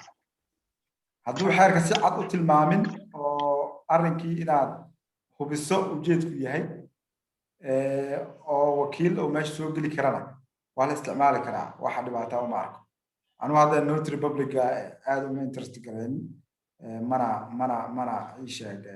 xeerarkiina aad uma sii mashquulin laakiin waxaa muhiim ah anugu qaybta ugu muhiimsan oo maanta aan idinla wadaago waxaan isku dayay inaan meesha aad u baahan tihiin inaan diiradda saaro ma garatay marka xeerkaagu wuxuu kuu sheegay waa inaad raacdo waa maasanta shukran ustaad mahadsan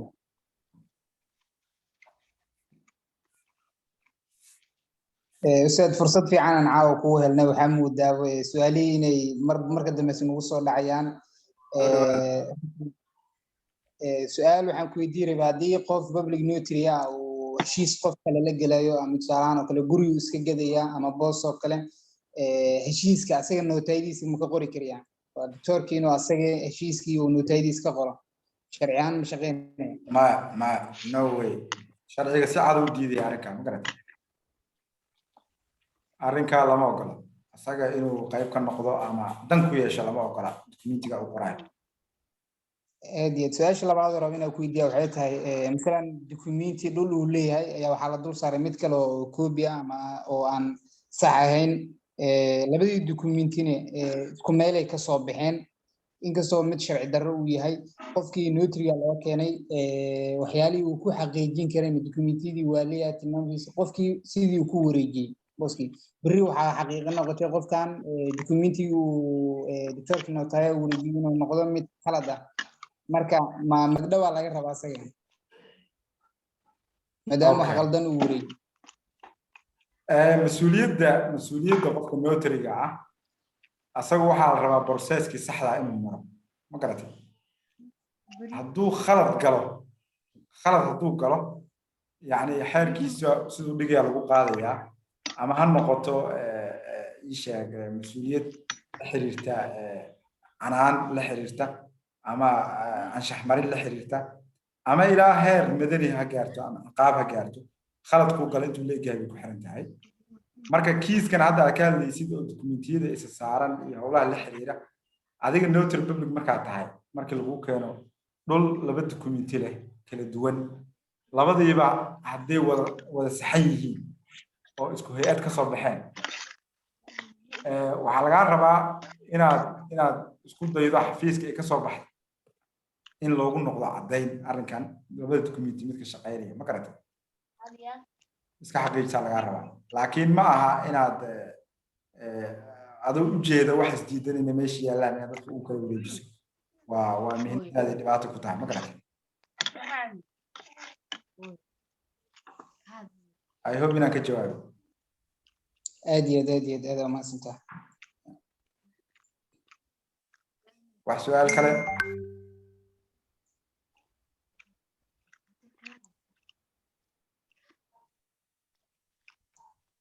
wax su'aal kale ma jiraan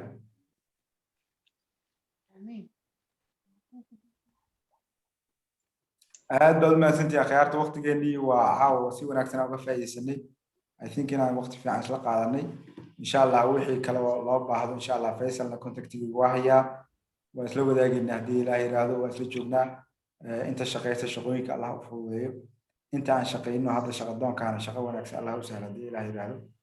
aad baad u mahadsantihiin habeen wanaagsan والسلام عليكم ورحمة الله وبركاته عبد الفتاح أيه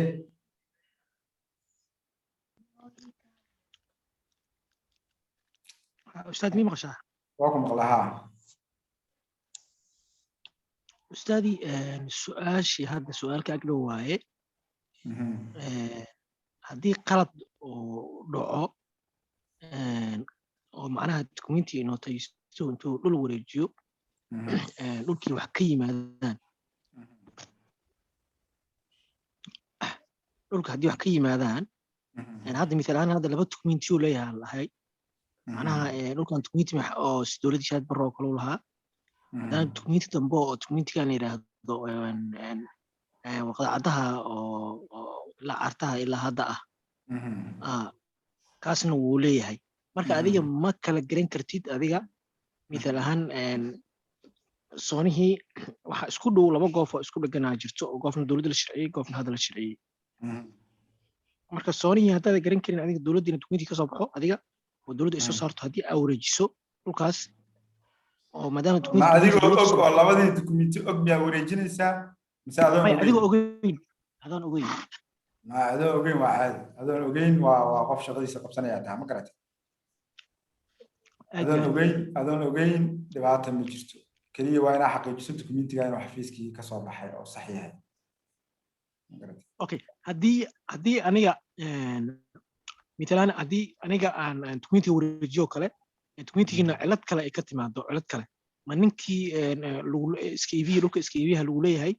oo wixii macnaha ka yimaada mise notariga lagu leeyahay notariga hadduu habraaciisa saxan yahay isagu ma soo galo meesha laakiin haddayba wax ka soo noqdaan lahaanshiyaha ama wakaaladda hadday wax ka soo noqdaan macnaheedu waxay tahay processkaaga wax ka khaldan yihiin ma garatay marka adiga waxa laga laakiin wixii rabaa wixii farsamo ah wixii farsamo ah waxna waa waxa oo techniques-ka ama biobriska adiga lagu keenay oo ah xaqiijisay waxna waxa waaye dhulkii waaye midalan dhulkii cabira dhiman oo kale ama dhulka meesha oo naqshada ay tilmaamayso maahan meel kale ku yaala oo kale oo booska dhinaca hadda laga tusay ninka goofka qaybta hore laga tusay maahan qaybta gadaal ku yaala oo kale ayadana ka warabsadi oo yani waxa lagu khalday markii verification-ka lagu soo khalday maya ha macnaha waxa la sameeyaa ninka gooflayaasha inta badan dad gooflayaashu waa laqdaba badan yihiin waxay sameeyaan goofka booska adiga iibinaysid boos adiga hore oo iibsatay ma naqshad inta la bedelo goofka booska meel kale la geena mid kale waa la soo raraa naqshadan baa la sameeynaa macnaha marka booskii warqadda kunta ku cadayno bari u jeed yahay inuu cabirkiisu yahay 20 in blogga marka goofka la galaa blogga kood uu ku yaalo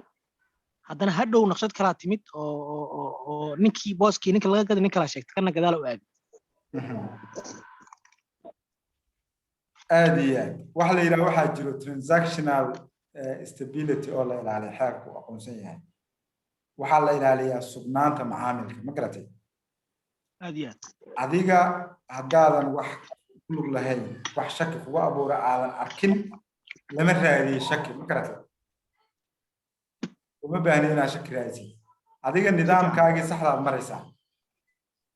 wixii shakiya markaa kugu abuurmana investigation baa ka samaynaysaa waa ogaanaysaa waxa jira haddaan shaki kuu muuqanin shaqadaada qabso wixii ka yimaada hadhow qofkii khaladka sameeyaa iskale ma garatay sawa ma santa ustaad marka waxaan rajeynayaa tii u dambeysay inay tahay waa iska gabagabaysanaynaa aad u mahadsantihiin